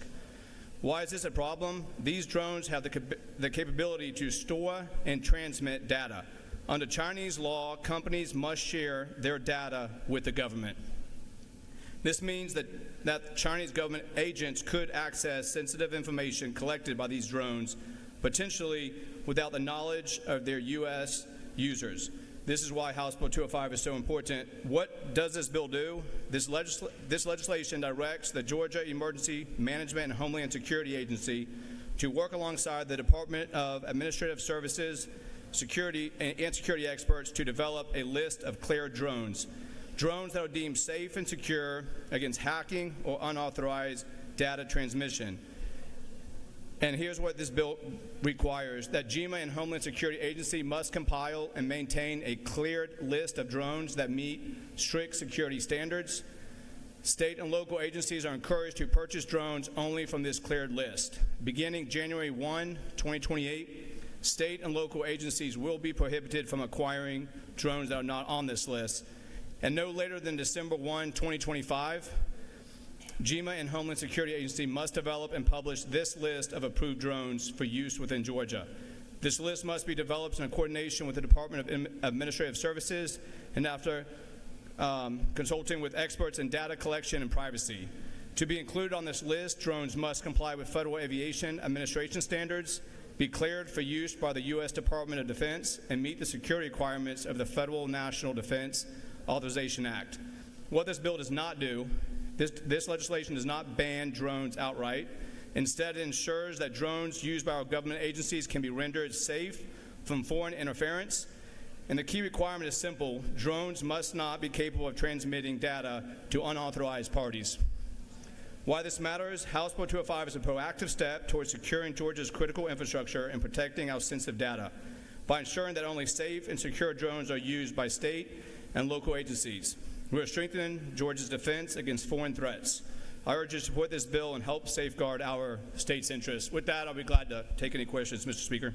Gentleman's yielded for a question. Representative Lupton to your left is recognized for a question. Thank you, Speaker. Does the gentleman yield? I yield. Is it not true that this little rectangle I hold in my hand, cell phones that each and every one of us have, that we carry in our pockets, that we carry in our purses, that we take to the bathroom, are all mostly made in China? That is true. The questions. Gentleman yield for another question from Representative Hefner to your left. Representative Hefner. Thank you, Mr. Speaker. Does the gentleman yield? I yield. Is it not true that without the support of legislation like this type of technology would make installations like Fort Eisenhower, which is the cyber security capital of the nation in Augusta, Georgia, make them subject to the possibility or the potential of observation from foreign adversaries?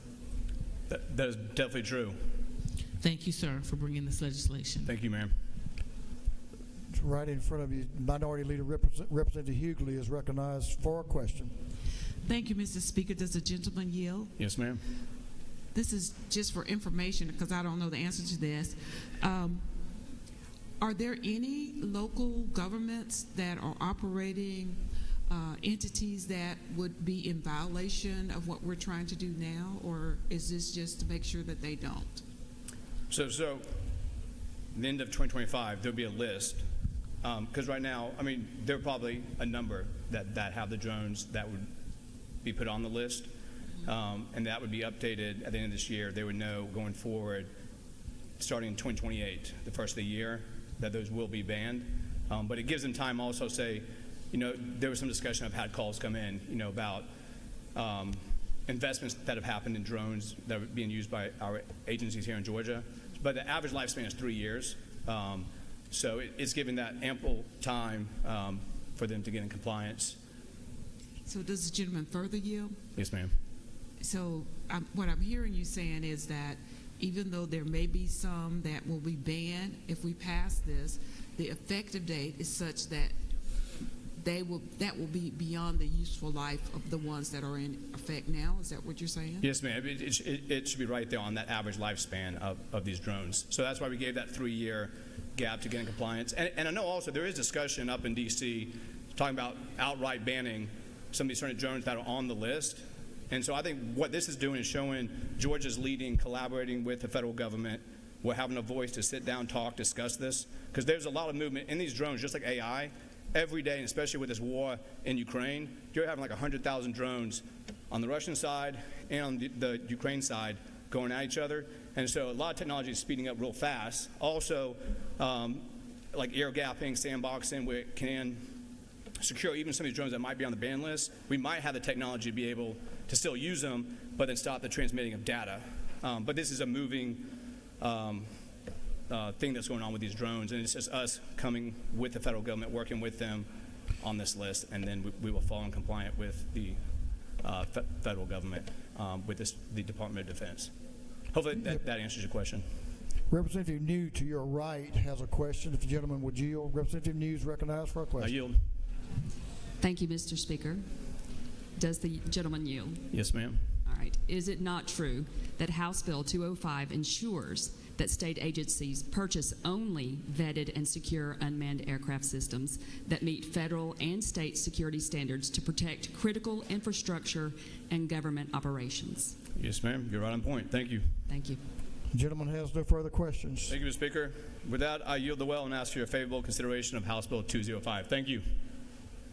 Thank you for the bill. We do have one person to speak on the bill, and that's Chairman Crow.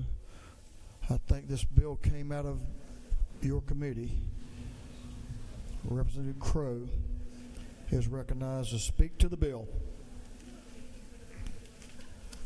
Thank you, Mr. Speaker. Colleagues, I rise today to speak in support of House Bill 205, a critical measure aimed at ensuring the security, reliability, and efficiency of unmanned aircraft systems used by our state agencies. This bill mandates that the Georgia Emergency Management and Homeland Security Agency develop and maintain a list of approved UAS that meet stringent federal and state security standards. As drone technology continues to evolve, state agencies increasingly rely on unmanned aerial systems for disaster response, infrastructure inspection, and law enforcement operations.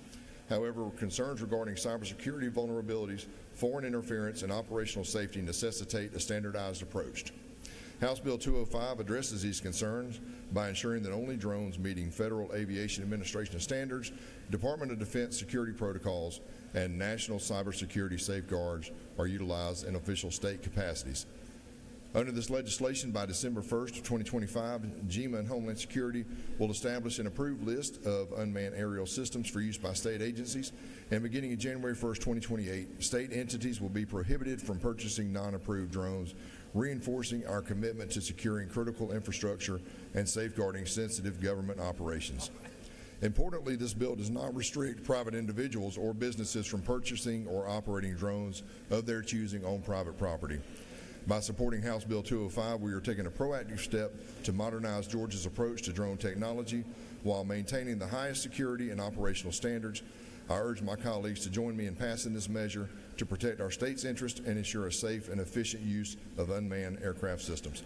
Thank you, Mr. Speaker. I yield the well. Gentlemen, is yielded well. There are no further speakers, no further questions. Is there any objection to the previous question being ordered? Hearing none, the previous question is ordered. Is there any objection to adopting the committee's substitute? Hearing none, the committee's substitute is adopted. Is there any question to agreeing to the report of the committee, which was favorable to the passage of the bill? Hearing none, the report of the committee is agreed to. Shall this bill now pass? All in favor of the passage of the bill will vote yes. All of those opposed to the bill will vote no. And Mr. Clerk, will you unlock the machine?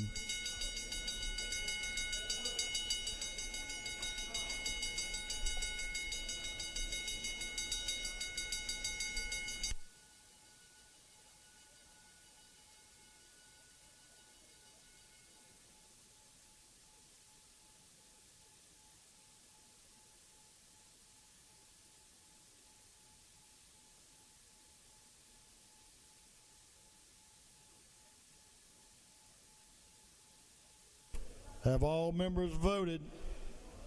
All members voted. If so, the clerk will lock the machine. On the passage of House Bill 205, the yeas are 162, the nay is 1. This bill, having received the requisite constitutional majority, is therefore passed.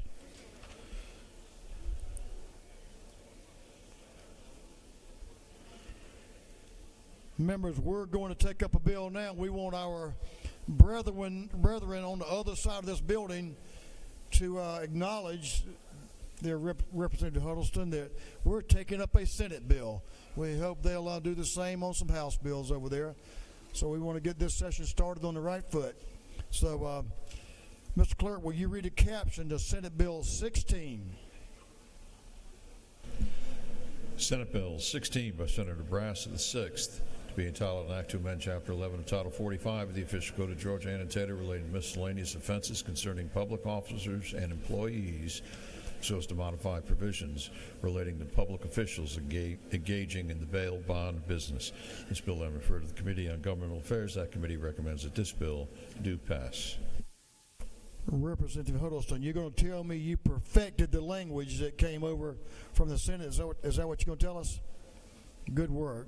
Representative Huddleston is recognized to present Senate Bill 16. Thank you, Mr. Speaker. Thank you to the members of the House. I'm honored today to bring you Senate Bill 16. Within this bill, the current law does not allow a bail bondsman or somebody affiliated with a bail bonds business to run as an elected official with only one exception, and that exception is for the school board. We had an occurrence back in our district that Senator Brass and I serve of Heard County. Population of Heard County is about 12,000. So we like I said, know that sometimes that we need good individuals to run as elected officials within these smaller counties. We had a individual that actually qualified, campaigned, and actually won the election outright. And actually, when she had went to attend ACCG training in Athens, she had did her due diligence and did her homework, and she read within the codes that if you're a bail bondsman, that you cannot hold an elected office, and if so, it would be a misdemeanor. Basically, come back, made the election supervisor, made the chair of the commission aware of that which many of us was unaware of that law that was originated possibly back in about 1980. So basically what Senate Bill 16 does, it actually adds the exception to the law to where anybody from a county, municipality, or consolidated government could hold an elected office as long as their business is not in the same county that they serve. So basically, you can be a resident of a county, hold an elected office, and have a business in another county. Mr. Speaker, that's the gist of the bill, and I'll yield for any questions. You have a question to your right. Looks like you could have talked to him on the way by, but I guess you didn't. So I'm going to recognize Representative Jason Ridley for a question to your right, extreme right, way back here in the corner. Thank you, Mr. Speaker. Do you yield for a question? Yes, sir. And I'm sorry I didn't catch you. I was out there talking to somebody on the phone. This bill is no way been endorsed or anything by the Bail Bondsman Association. This is just one issue that we've had and we're trying to fix it. Is that correct?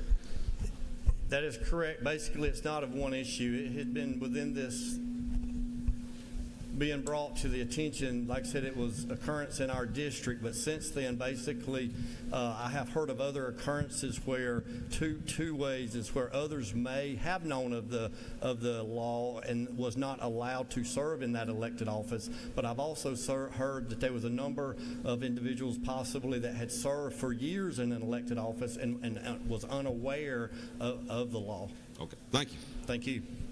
You have a couple other questions. You have one from Representative Matt Jackson from down in Washington County. Representative Jackson. Thank you, Mr. Speaker. Does the gentleman yield? Yes, sir. I'm trying to understand the bill. Does the bill prohibit an attorney from having part ownership of a bail bondsman company? I wouldn't know that answer, but like I said, I can follow up with you with that question. Thank you, sir. Thank you. Representative Anderson has a question to your right. Yes, sir. The gentleman's recognized for a question. Thank you, Mr. Speaker. Does the gentleman yield? Yes, sir. Is it not true that in most of our small communities, it's very difficult to find people willing to serve in local office, and this bill will expand that pool and allow more to participate in that yes, sir, that is correct. Capacity? Thank you for the bill. Thank you. You have one more question if the gentleman will yield. Yes, sir. Representative Thomas to your right towards the back. Do you yield? Yes, sir. Is it also not true that this ensures individuals that actually serve in those counties are not allowed to participate in bail bondsman service in that particular county, but it's okay for maybe adjacent counties? That is correct. So there's no conflict of interest thanks to the provisions of this bill? No, sir. There's no conflict of interest. Thank you. Great bill. I appreciate you bringing it. Thank you. The gentleman has no further questions. You did a good job explaining the bill. It's a good bill, so thanks for bringing it. Thank you, Mr. Speaker. I yield well. Gentleman has yielded well. Is there any objection to the previous question being ordered? Hearing none, the previous question is ordered. Is there any objection to agreeing to the report of the committee, which was favorable to the passage of the bill? Hearing none, the report of the committee is agreed to. Shall this bill now pass? All in favor of the passage of the bill will vote yes. All those opposed will vote no. And Mr. Clerk, will you unlock the machine?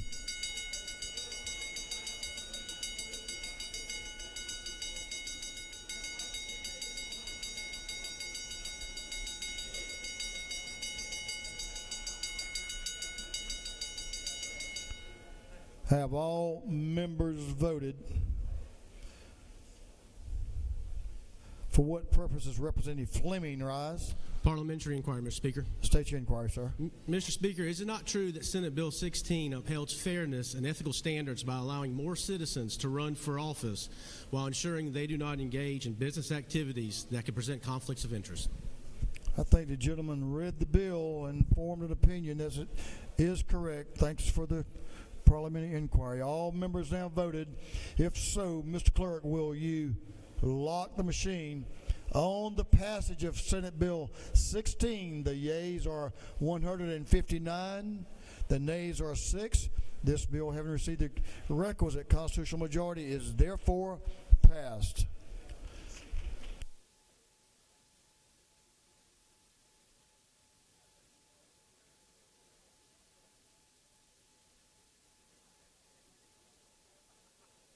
Mr. Clerk, will you read the caption to House Bill 196?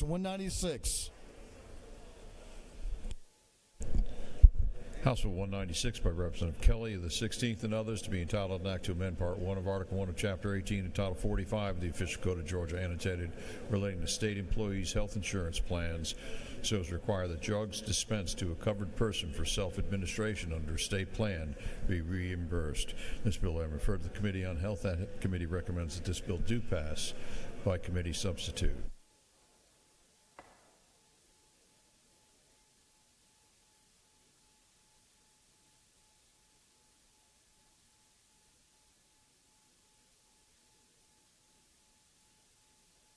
This is the one we've been looking for, the last one. So if you'll give the gentleman your attention, we'll hear Representative Kelly present House Bill 196. The gentleman is recognized to present the bill. Representative Kelly. Thank you, Mr. Speaker. Members of the House, I come before you. Proceed. Thank you, Mr. Speaker. Members of the House, I come before you today with House Bill 196. This is a measure that builds on the efforts that this House has led on to not only protect consumers, but to provide some relief for our local pharmacies in hopes of helping them keep their doors open. This bill simply creates a reasonable rate of reimbursement for our pharmacies when they're dispensing drugs that are needed by our constituents to help keep them healthy. It does that by creating an equation that where we will reimburse them a guaranteed rate based on the NADAC pricing model and a reasonable dispensing fee that exists.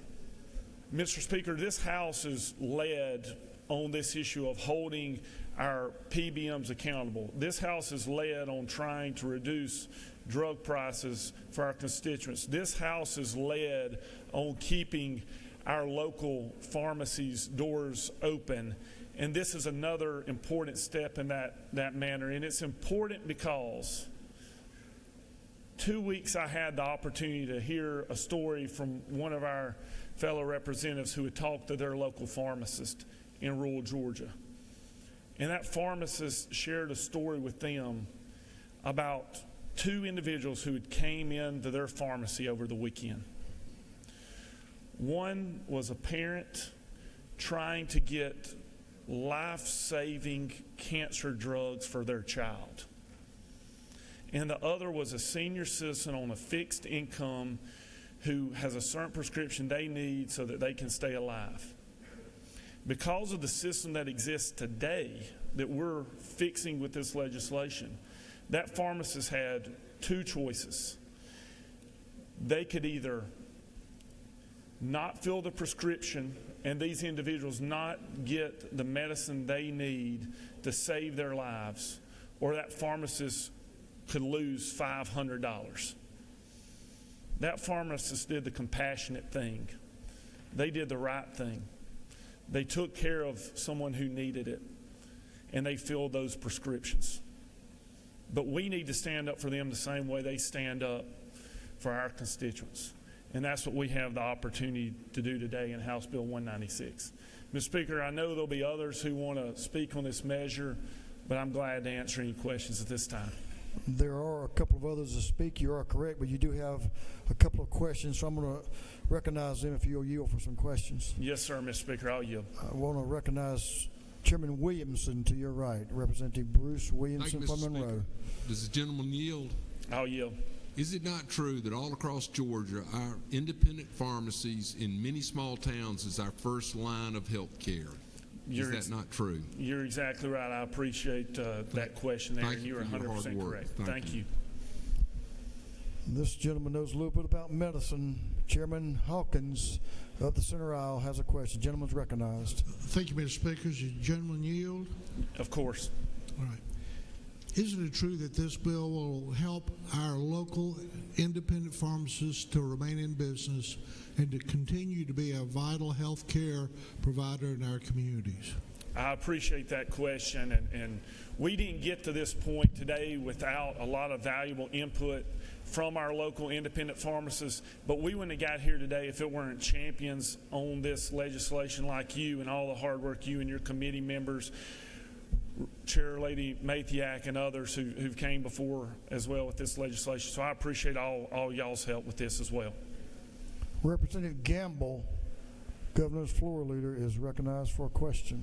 Thank you, Mr. Speaker. Does the gentleman yield? I'll yield. Is it not true that 2 years ago during the legislative session I received the news that Young Brothers Pharmacy in Cartersville, which was at the time the oldest independent pharmacy in the state, 130 years old, was unfortunately going to be shutting its doors, and that had this legislation been in place, it might have saved them from having to close their doors? I know the gentleman certainly knows of what he speaks, and it's a shame that's happened. And this is just the first step.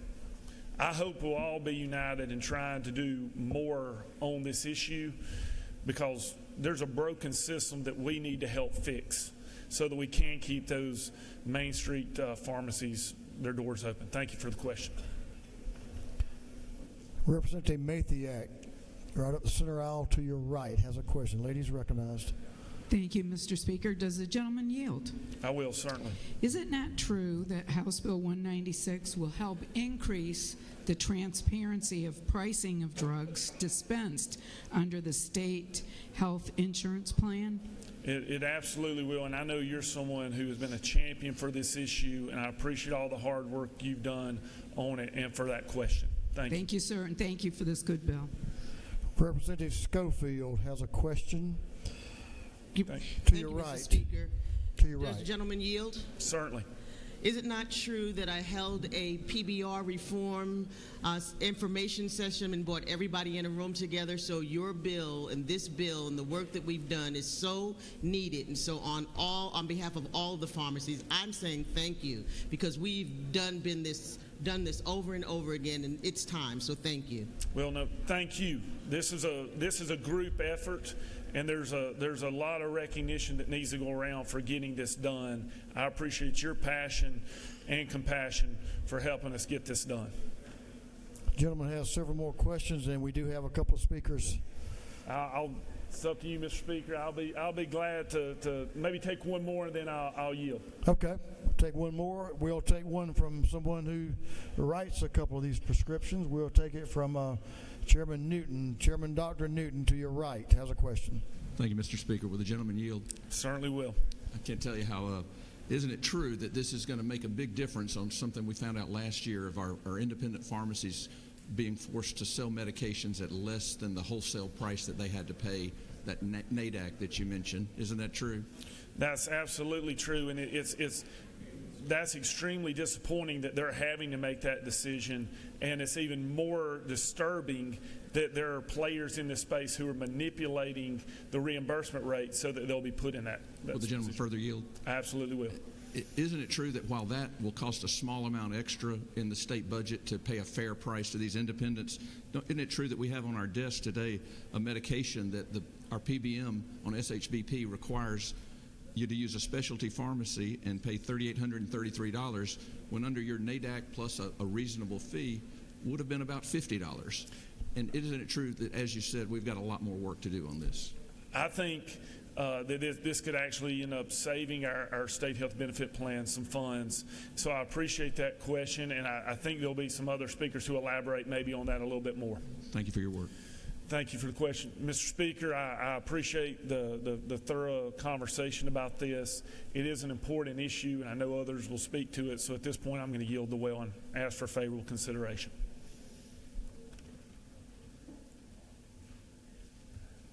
We have a couple of speakers on the bill. I know this is going to be hard for at least one of you two. I don't know which one that is, but I'm going to limit your comments to 10 minutes. Speakers option here to do that, so I'm going to recognize, and not in the order I was aiming that at, Chairman Powell, but I'm going to recognize Chairman Powell first for comments on the bill. It's an important bill. Chairman Allen Powell to speak to House Bill 196. The gentleman is recognized. Thank you, Speaker. Ladies and gentlemen of the House, I don't come down here to speak on other people's bills much, but this is one that I feel compelled to speak on. And I want to thank the gentleman for bringing this bill forward. This is about fairness. This is about equal payment. In this society we live in today, the small businessmen have enough problems being able to survive. And in this practice that's been going on by the PBMs and those people doing reimbursement, you've heard the questions that were answered, and you've heard the presentation. So I'll not get into those specifics about the health care and the prescription methodology. But if we're going to be paying and reimbursing pharmacists, it is only fair that the small pharmacies are reimbursed at the same rate as the box stores. We're living in a society today that bigger is always better. Well, it's not always better. Once upon a time, the local pharmacists in the small towns, they were our first line of health care. If you didn't feel right or something didn't look good or whatever it might be with your kids or whoever, you went to the local pharmacist, and they could pretty well give you a diagnosis about whether you needed whatever or you needed to go see the doctor. But those local pharmacists, and I would reach out to the folks in here, for those of you who have not heard from your local pharmacist, it's because you don't live in a small area where there are local pharmacists. You live where you go to the box stores. And I would remind you that if you go to one of those big pharmacies that are paying the full rate, and you stand in that consulting line that they have, and if they get to you, they might. If not, it'd be like them getting on the phone, somebody getting on the phone to try to call DFAX. You can't get into the line. So I would encourage the members of this House to vote green on that board. Green in support of the small businessman, the community people who make health care what it is in your communities. Treat them fair. We've talked about this for years, but this is about fairness. Why should one pharmacy be paid less than what other box stores are? Again, I want to thank the chairman, and I'm going to shock the speaker. I'm not going to stay up here 10 minutes. I think I've said all I need to say, but thank you for voting in favor of this, and vote for the small businessman and the small pharmacies. Mr. Chairman, thank you for your comments. That was not aimed at you. It was aimed at the next speaker. The gentleman's yielded the well. Now, I know this gentleman knows of what he speaks when it comes to this issue. Chairman Stevens, please come enlighten us. The gentleman is recognized. Thank you, Mr. Speaker. I promise I won't take 10 minutes. Some of you might remember last year, that if you were here, not our new members, of course, but we had a parade of folks that came up here and talked about pharmacies that were closing their doors forever, some of them generational stuff. And then we put a handout to give you some idea of the games that were being played by the PBMs that intentionally, I believe, was there to put these independent pharmacies out of business. Really hard to believe. I want to thank Representative Kelly for bringing the bill.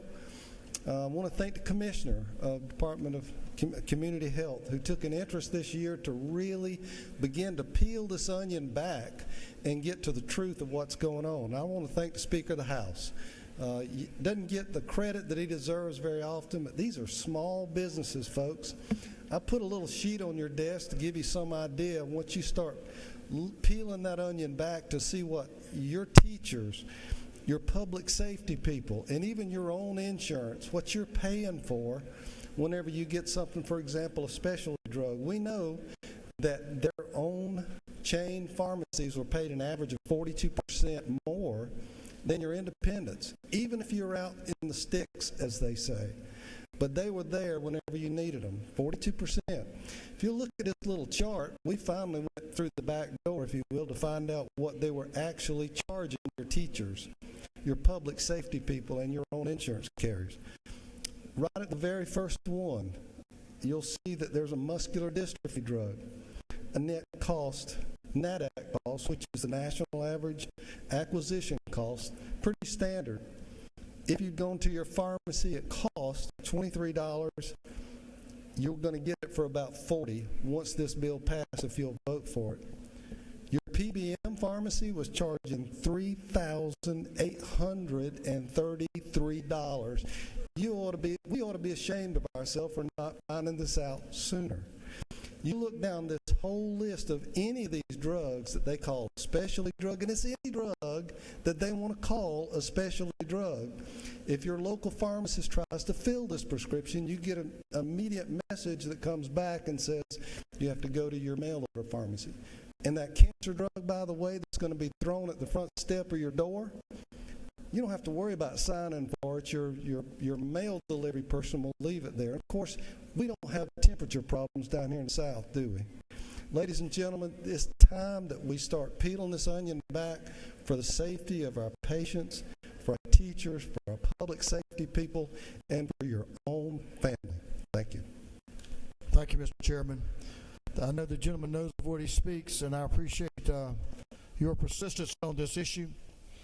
Thank you for your work, and thank you for what you're going to do on this issue.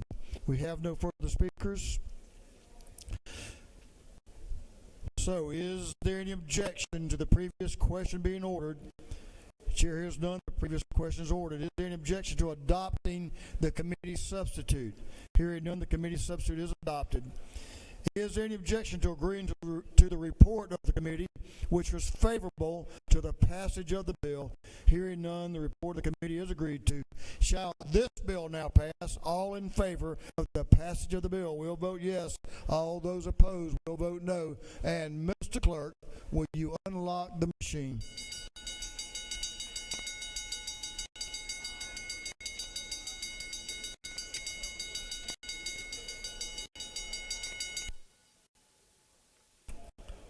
Have all members voted? For what purpose does Chair Lady Darlene Taylor rise? Parliamentary inquiry. State your inquiry. Mr. Speaker, is it not true that transparent costs will help independent pharmacies, especially in our rural communities, remain financially viable and continue to provide those that lack these services? Absolutely. The lady knows of what she speaks. For what purpose does Representative Reese rise? Parliamentary inquiry, Mr. Speaker. State your inquiry. Mr. Speaker, is it not true that a young man like myself who grew up in a small county in Georgia of 8,000 people had a drugstore guy who wasn't only just the administrator of the drugs, but he was a part of our community. He played an important role, and because of that facility, a lot of people in our local community was able to survive, and we need to show them the due respect that they deserve and pass this bill in their support. 100%. Thank you for your inquiry. We're going to take one more from Chairman Jaspers from the other end of this spectrum up in North Georgia. Sir, Mr. Chairman, thank you. You recognize? Thank you, Mr. Speaker. Parliamentary inquiry. State your inquiry. Is it true that this bill, if it were enacted last year or the year before, would have saved Bell's Pharmacy in Tate, Georgia from closing? Is that not true? I think the gentleman knows of what he speaks. Thank you. Thank you, Mr. Chairman. Thank you, members. All members voted. If so, the clerk will lock the machine on the passage of House Bill 196. The yeas are 168. The nays are 0. This bill, having received the requisite constitutional majority, is therefore passed.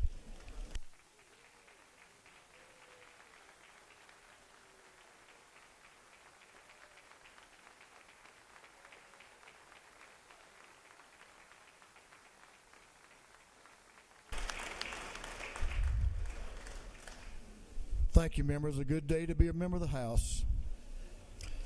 We're going to postpone. That completes the rules calendar. Other than this, a bill that was postponed, a resolution that was postponed yesterday, House Resolution 32, will be again postponed to our next legislative day. We have a couple of motions we'll take up now. For what purposes, Representative Osteen, rise. Sorry. To make a motion? State your motion. I move that House Bill 262 be recommitted to the Rural Development Committee. Mr. Clerk, will you read the caption?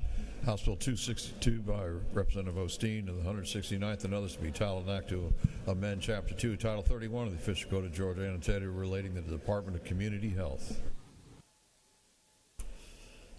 On the lady's motion that House Bill 262 be recommitted to the Rural Development Committee, is there objection? Hearing none is so ordered. For what purposes, Representative Bell, rise. I rise to make a motion. State your motion. I move that House Bill 389 be moved to the Committee on Energy, Utilities, and Telecommunications from the Committee of Judiciary. Both chairmen agree. Thank you, sir. Mr. Clerk, will you read the caption? House Bill 389 by Representative Bell of the 75th and others to be titled an act to amend Title 44 of the Official Code of Georgia annotated relating to property. Yes, sir.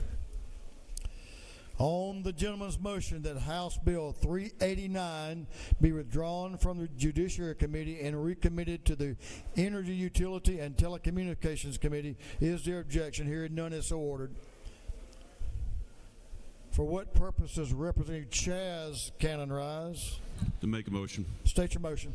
I motion that House Bill 451 move from Education and Game Fishing Parks. Both chairmen agree, Mr. Speaker. Mr. Clerk, will you read the caption? House Bill 451 by Representative Cannon, the 172nd and others being titled an act to amend Part 14 of Article 6 of Chapter 2 of Title 20 of the Official Code of Georgia annotated relating to other educational programs under the Quality Basic Education Act. On the gentleman's motion that House Bill 451 be withdrawn from the Education Committee and recommitted to the Game Fish and Parks Committee, is there objection? Hearing none, it is so ordered.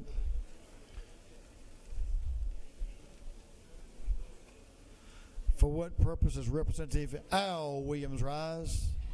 Make a motion. State your motion, sir. Mr. Speaker, I move that the rules be suspended and a great bill be assigned to committee and read for the first time. I got to hear it. Mr. Clerk, will you read the caption? On number of House Bill by Representative Williams, the 168th and others to be entitled an act to amend Part 2 of Article 15 to Chapter 1 of Title 10 of the Official Code of Georgia annotated relating to Fair Business Practices Act of 1975. On the gentleman's motion that the rules of this House be temporarily suspended so a bill can be read for the first time and assigned to committee, is there objection? Agriculture and Consumer Affairs.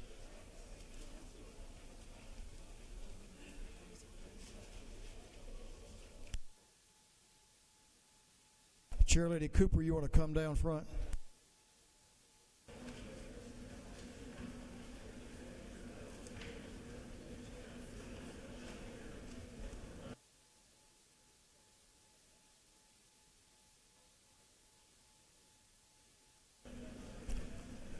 A lot of folks are busy this morning, so we want to let you finish up a morning order that you had put in for this morning. Chair Lady Cooper is recognized for a morning order. Thank you, Mr. Speaker. Ladies and gentlemen of the House, it's been a special day for me. I had one of my seniors from Walton High School today testify in a committee on a bill that he brought to me, and it passed out of that bill unanimously. And I have a group of ladies that are my neighbors that are in the balcony that are some of the hardest working people in this state and who give a great deal of their time to helping others, especially children in this state. They're my friends and neighbors from the Atlanta Country Club area, and they're in the gallery. If we could have them stand, and if you would recognize them. Thank you very much, and welcome to the Capitol, ladies. Thank you.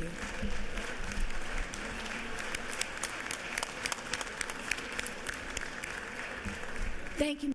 I yield the well.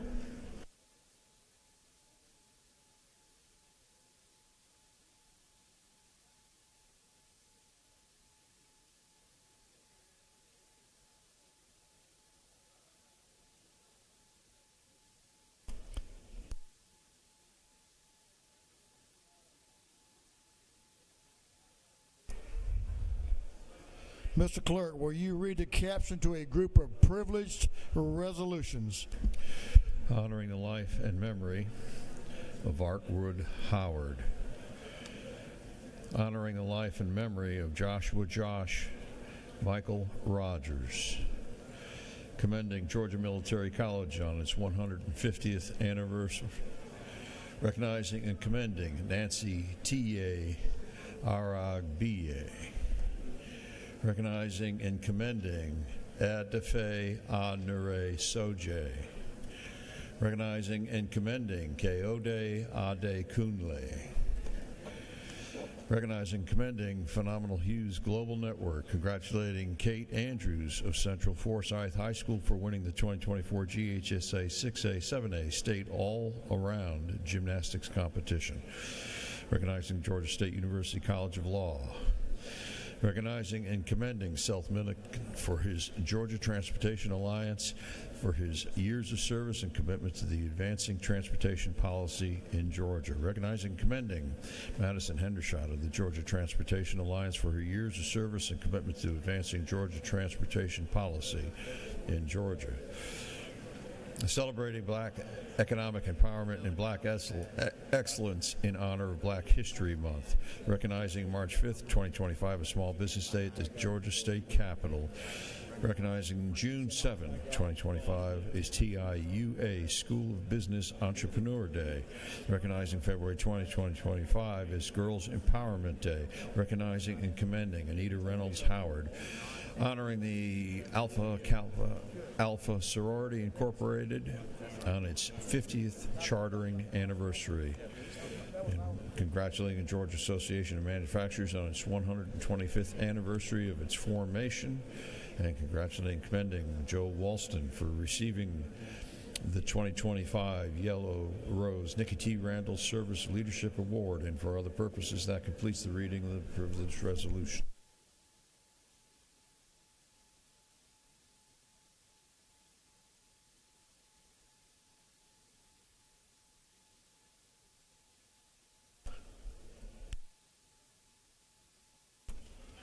We'll move on to afternoon orders. Y'all know we rolled some over from yesterday. Representative Kelly and all the members that are in CLOB 504, all members in 504, if you'll join the gentleman at the well. Members, I'm going to ask you to stand and give the gentleman and the office suite mates at the well your attention. Give them your attention. Gentlemen, will suspend just for a moment. Now, I think we have everyone. Gentleman's recognized. Thank you, Mr. Speaker. We talk a lot about this body and this Capitol community being a family, and I truly believe that. And one of the most important parts of that family are those who help take care of us during this session while we're up here, and that's our admins that work in our office. And they are family to us. And our admin, Latricia Howard, her father passed away on Friday, Mr. Artwood Howard Jr. His family lovingly called him King Bill, and he was a remarkable man. who raised a remarkable daughter. Mr. Howard served in Vietnam. He's a Vietnam veteran, served in the U.S. Army, a member of the 82nd Airborne Division. He was honorably discharged from the Army. He came back and worked in his family's construction business. He cared for his wife. He cared for Miss Latricia and their sons. And we just all want Latricia and her family to know that they're in our thoughts and in our prayers, and that we're here to support them in this difficult time. And so I would just ask for us to take a moment of silence in reflection and prayer for Latricia and her family. Thank you, Mr. Speaker. We yield the well. Thank you for that remembrance. Members, we have a fair number of afternoon orders.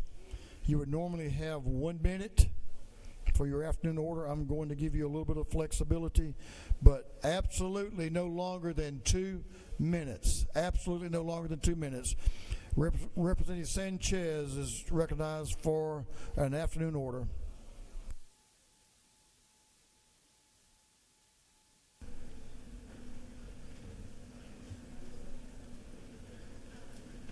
The gentleman's recognized. Thank you so much, Mr. Speaker. I am proud today to presenting what was originally yesterday's, but today's Black History Month moment. I stand to honor the legacy of civil rights activist and important Smyrna community member Fannie Williams. Fannie Williams was born right after the Civil War and became a cook for a prominent Smyrna family, the Campbell family. And she became a famed master cook in Smyrna, but that was just her day job. On top of all of the work she did as a cook, she worked tirelessly to advocate and be a leader in her community, dedicating her life to improving the lives of Black Georgians and fighting for civil rights in the earliest 20th century, a time of great upheaval in our country. And she stood strong against the hardships of Jim Crow and segregation in our state to ensure community was taken care of. She was instrumental in raising funds and helping to open the first Black hospital in Cobb County. She was the largest donor for the building of Wheat Street Baptist Church right here in Atlanta, and she was not afraid to stand up to racism and was a strong voice against the KKK in Cobb County. Fannie Williams also helped open the infamous Aunt Fannie's cabin in Smyrna, which was named after her by the white owners.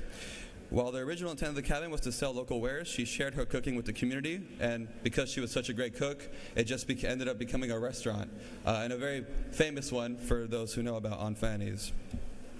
Although her cooking and recipes were what put the restaurant on the map, she did unfortunately pass away soon after the opening of the cabin. And afterwards, the restaurant itself presented a skewed version of some of the antebellum South,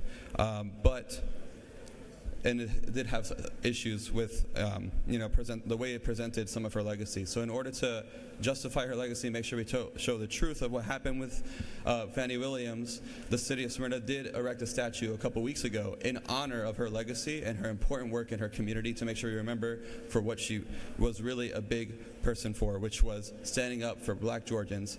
And I just want to thank every single Black woman who continues the work of people like Fannie Williams today here in the state of Georgia. Thank you so much, and thank you so much, Mr. Speaker. I yield the well. Representative Lisa Campbell is recognized for an afternoon order in the morning.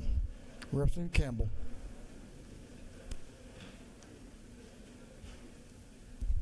Thank you, Mr. Speaker. I had planned this for yesterday on the ERA Day. You know, we have a museum display upstairs dedicated to the Equal Rights Amendment. And I think a lot of us may think that this issue is extinct or dead. But I do want to highlight that, in fact, we have never ratified the equality for women in our Constitution. And today I'd like to consider the strides we have made as women. In my lifetime, it was that Georgia ratified women's right to vote. Not my grandmother's lifetime, my lifetime. My mother could not get a credit card without my father's signature. And when I graduated high school, not my grandmother, not my great-grandmother, I could not get a small business loan without a man's signature. Today, I'm so pleased that we do have these rights, but they could easily be pulled away from us at any moment.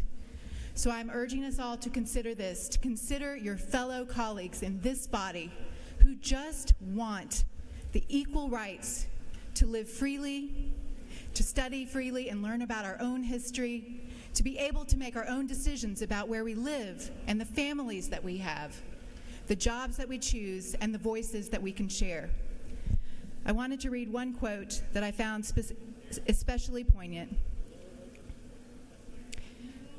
And it is from the governor of Florida, Bob Graham, in 1982. And he shared, "The time for equality in the United States of America is never ended. It's never defeated. It's never killed. And to suggest otherwise, to suggest that equality in this great country has a deadline of expiration, a date of finality, is to renounce the very values which are America." I thank you for considering this, and I hope you will continue to work with us for our equal rights. Representative Derek Jackson is recognized for an afternoon order. Representative Jackson. Thank you, Mr. Speaker. This was intended for yesterday to recognize a awesome alpha man. There we go. Thank you. So, ladies and gentlemen, I rise today to highlight one of the greatest Supreme Court justices since 1789, when the Supreme Court was established. This trailblazer understood the importance of rule of law and the Constitution. This esteemed jurist was Thurgood Marshall. He became the 96th justice in October 1967 and served until October 1991 for 24 years. Thurgood Marshall, a towering figure in American history, dedicated his life to the pursuit of justice and equality. He believed fervently the promise of the United States Constitution and the potential to ensure that every citizen is treated with fairness and dignity. As the first African-American Supreme Court justice, Marshall left an indelible mark on the legal landscape, advocating for civil rights and the protection of individual freedoms. If he was still here, he would challenge us all to look at the rule of law and the Constitution as the cornerstone of our democracy. However, when you think about where we are with today's Supreme Court and the state of our politics, he would challenge us to confront the ongoing disparities and injustices that persist in our society. Now, I know a member from this body came up last week and offered praise of today's administration. But one of the most pressing issues of our time right now, in the last 4 weeks, is to combat corruption, bribery, quid pro quo, and conflict of interest. And so when you think about the corruption that we see in the firings of all these federal workers that negatively impact Georgia, I would like to challenge all Democrats and Republicans. Gentlemen, needs to finish up. To do as they did in 1974. In the spirit of Thurgood Marshall, they all got together and forced Richard Nixon to resign. And with that, Mr. Speaker, I yield the well. Representative Park Cannon is recognized for an afternoon order.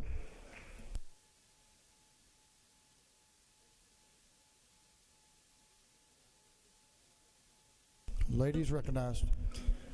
Thank you, Mr. Speaker. Today I rise for an afternoon order on Black history to praise the heavenly birthday of one of our beloved Georgians, former Congressman John Lewis. Today we celebrate the life and legacy of John Lewis, a true American hero. He dedicated his life to justice, equality, and the fight for civil rights, never backing down in the face of adversity. From the freedom rides to the halls of Congress, he showed us what courage and integrity look like. He believed in getting into good trouble, necessary trouble, to make our country better for everyone. His sacrifice on the Edmund Pettus Bridge helped to secure the right to vote, reminding us that democracy is not a gift, but a responsibility. On his birthday, we honor his unwavering spirit by continuing to fight for justice, fairness, and freedom. May we always walk in his footsteps and never step pushing for a more just world. If he were here today, he would remind us that democracy is not a guarantee. It is a fight. It is our responsibility to keep marching forward. I'm proud to have a highway named in District 58 for him. I'm proud that Decatur has put a statue for him. I'm proud that Georgia Tech has named their student center after him and given $100 million to erect that center. I'm proud that Georgia State University has the John Lewis Scholarship. I'm proud that Spelman College has the John Lewis Scholars Program, and I'm proud that Emory University has named their inaugural John Lewis Chair in their law school. Thank you so much. Happy birthday, John Lewis. I love and I miss you. Thank you. Representative Saines, here he is, right? He's recognized. Gentleman's recognized. Thank you, Mr. Speaker. And as one of the members who competes with another for the longest drive to the Capitol, I know more than most on how this caucus becomes, this House and Chamber become a family to us. And I just wanted to take a point of personal privilege in welcoming and enjoying for the last 2 days my father and his beautiful and very patient wife, Mary Saines, and Fernando Saines with us today. My first experience in public service was helping him put his duty belt as a 40-year career in law enforcement prior to retiring and going to Miami. I appreciate having them here, and I know they're appreciated getting out of this cold in a couple hours. But thank you, Mr. Speaker. Met y'all yesterday. It's good to have you in the People's House. Thank you for being here, and I know you want to go back to the warm weather. Representative Al Williams is recognized for an order. We'll do a this is an afternoon in the morning. I got it right now. Gentleman's recognized. Thank you, Mr. Speaker, and thank you most of all for letting me come up here. I'm about to freeze back there. I needed to walk around. This morning, I would like to remind us, many years ago, a gentleman who served in this House, Reverend Hosea Williams, organized and got approved by Dr. King a program called SCOPE, Summer Community Organization and Political Education, where offices were set up all over all over the South to teach political education and literacy. And he did a magnificent job, but the high point of that summer was when several people came to Liberty County, some from New York, Peter Grunstein, some from Philadelphia, Claire Willis Ritter, and some from Los Angeles, Ms. Gonzalez, whose name I can't remember. But one particular person that came was Alice Walker, who would go on to great fame in writing The Color Purple. While she was in Liberty County, she became completely blown away by a young, fine, debonair gentleman from Midway, Georgia, who, because of his swag and suaveness, she could not resist. And so we spent a lot of time together and might have still been together had it not been for a beautiful young lady from Hinesville who just had more going for her and swooped me off my feet. But the experience of Alice and those that came to Liberty County shall live on forever. And I've heard that she continues to grieve to this day by missing out on the gentleman from Midway with his fine self. Thank you, Mr. Speaker. I yield the well.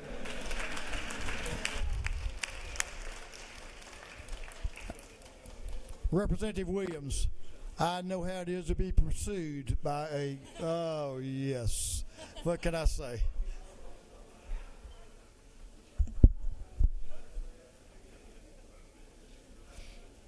Chairlady Darlene Taylor is recognized for an afternoon order. Chairlady Taylor. I don't know how you follow that, but I'll try.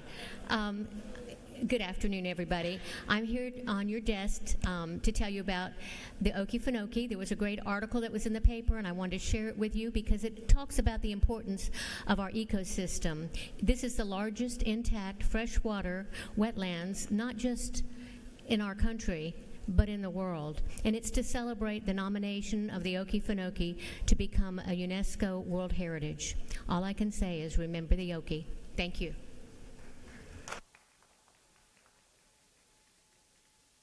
Thank you. Representative Panich and friends Representative Panich. Give the lady your attention, please. Can you put the picture up? Thank you, Mr. Speaker. Today I rise on behalf of a grief-stricken and heartbroken Jewish community as I honor the memory of Kfir and Ariel Bibas, a 9-month-old and a 4-year-old who were violently kidnapped from their homes on October 7th and murdered in Hamas captivity. They were not killed by an airstrike. They were strangled with bare hands and then their bodies mutilated to hide how they were murdered. You may have seen the headlines yesterday as the bodies of the Bibas children and their mother were purportedly returned to Israel as part of the ceasefire. But by the end of the day, it became clear that Shiri's body was not returned at all. In a calculated act of psychological torture, Hamas sent back an unidentified corpse. They also took their father, Yarden Bibas, into Gaza on October 7th. After 15 months of torture, 35-year-old Yarden was returned alive 3 weeks ago. This young Jewish father survived Hamas captivity to see his son's lifeless bodies returned to Israel, and not his wife. 504 days since October 7th, and Hamas continues to violate every single moral value. They are evil.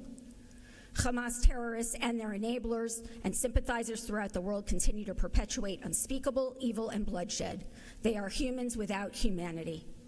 Your Jewish constituents are not okay. We need your voices of outrage at this evil. For the Jewish people, we need your caring and for you to check in on our well-being. I ask, where is Shiri? And where are the remaining American hostages? Where is Eden Alexander? Where is Itai Chen, Gadai Chagai, Judy Weinstein Chagai, and Omer Nutra? We pray to God that Shiri and the remaining hostages are returned safely.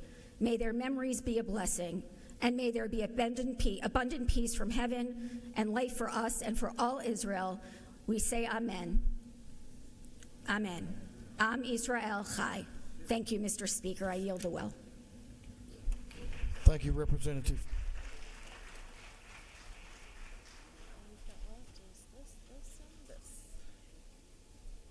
That completes our afternoon orders. Members, I'll remind you, if you have pages today, join me down front in our pages for pages photos. We have a couple of announcements. We're going to recognize Chairman Irwin for an announcement. Representative Chris Irwin.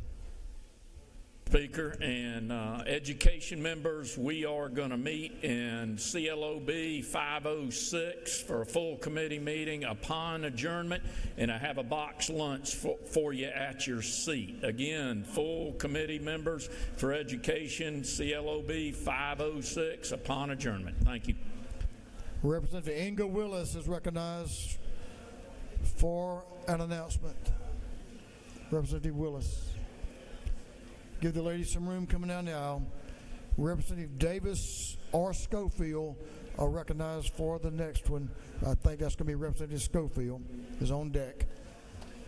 Thank you, Mr. Speaker. Good morning. Just an announcement that the Atlanta delegation meeting will not occur today. It has been moved to next week. I will update you accordingly. Just wanted you to know that the Atlanta delegation will not be meeting today. We'll meet next week. Thank you, Mr. Speaker. Representative Schofield recognized for an announcement. Thank you, Mr. Speakers. Members of the House, just an update that on Sunday, February 23rd, will be the annual Ahmaud Arbery Run, 2.3-mile run, and it will take place at 12 noon at the Lee and White Complex on Lee Street in Atlanta this Sunday. Thank you very much. Thank you. Representative Carter and Representative Mitchell. Representative Billy Mitchell recognized for an announcement. I'd come on down. Your name's on the sheet. Yeah, come on. Thank you. Make him look good. Yes, yes, yes. So good afternoon, everyone. We want to announce and remind some that this evening, the Georgia Legislative Black Caucus will host our annual gala at the aquarium at 7 o'clock p.m. So I hope you all already have your dresses for the ladies and your makeup and the gentlemen, your tux, and we'll see you all tonight. Thank you, Mr. Speaker. Oh, wait a minute. The light is not on. You got 45 minutes. You got more time. Oh, we got more time?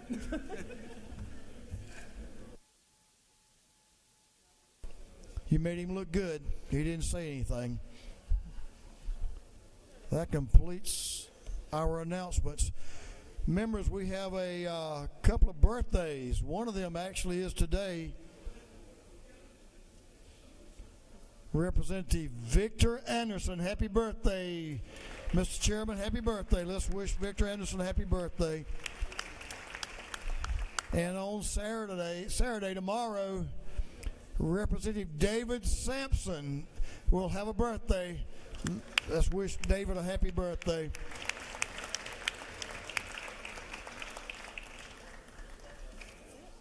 That completes our work. Thank you for being here. Thank you for your attention.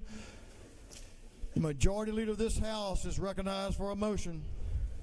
Thank you, Mr. Speaker. I move that this House stand adjourned until 10 a.m. on Monday, February 24th, 2025. On the motion of the majority leader that this House stands adjourned until 10 a.m. Monday, February the 24th, 2025. All those in favor will say aye. Opposed, no.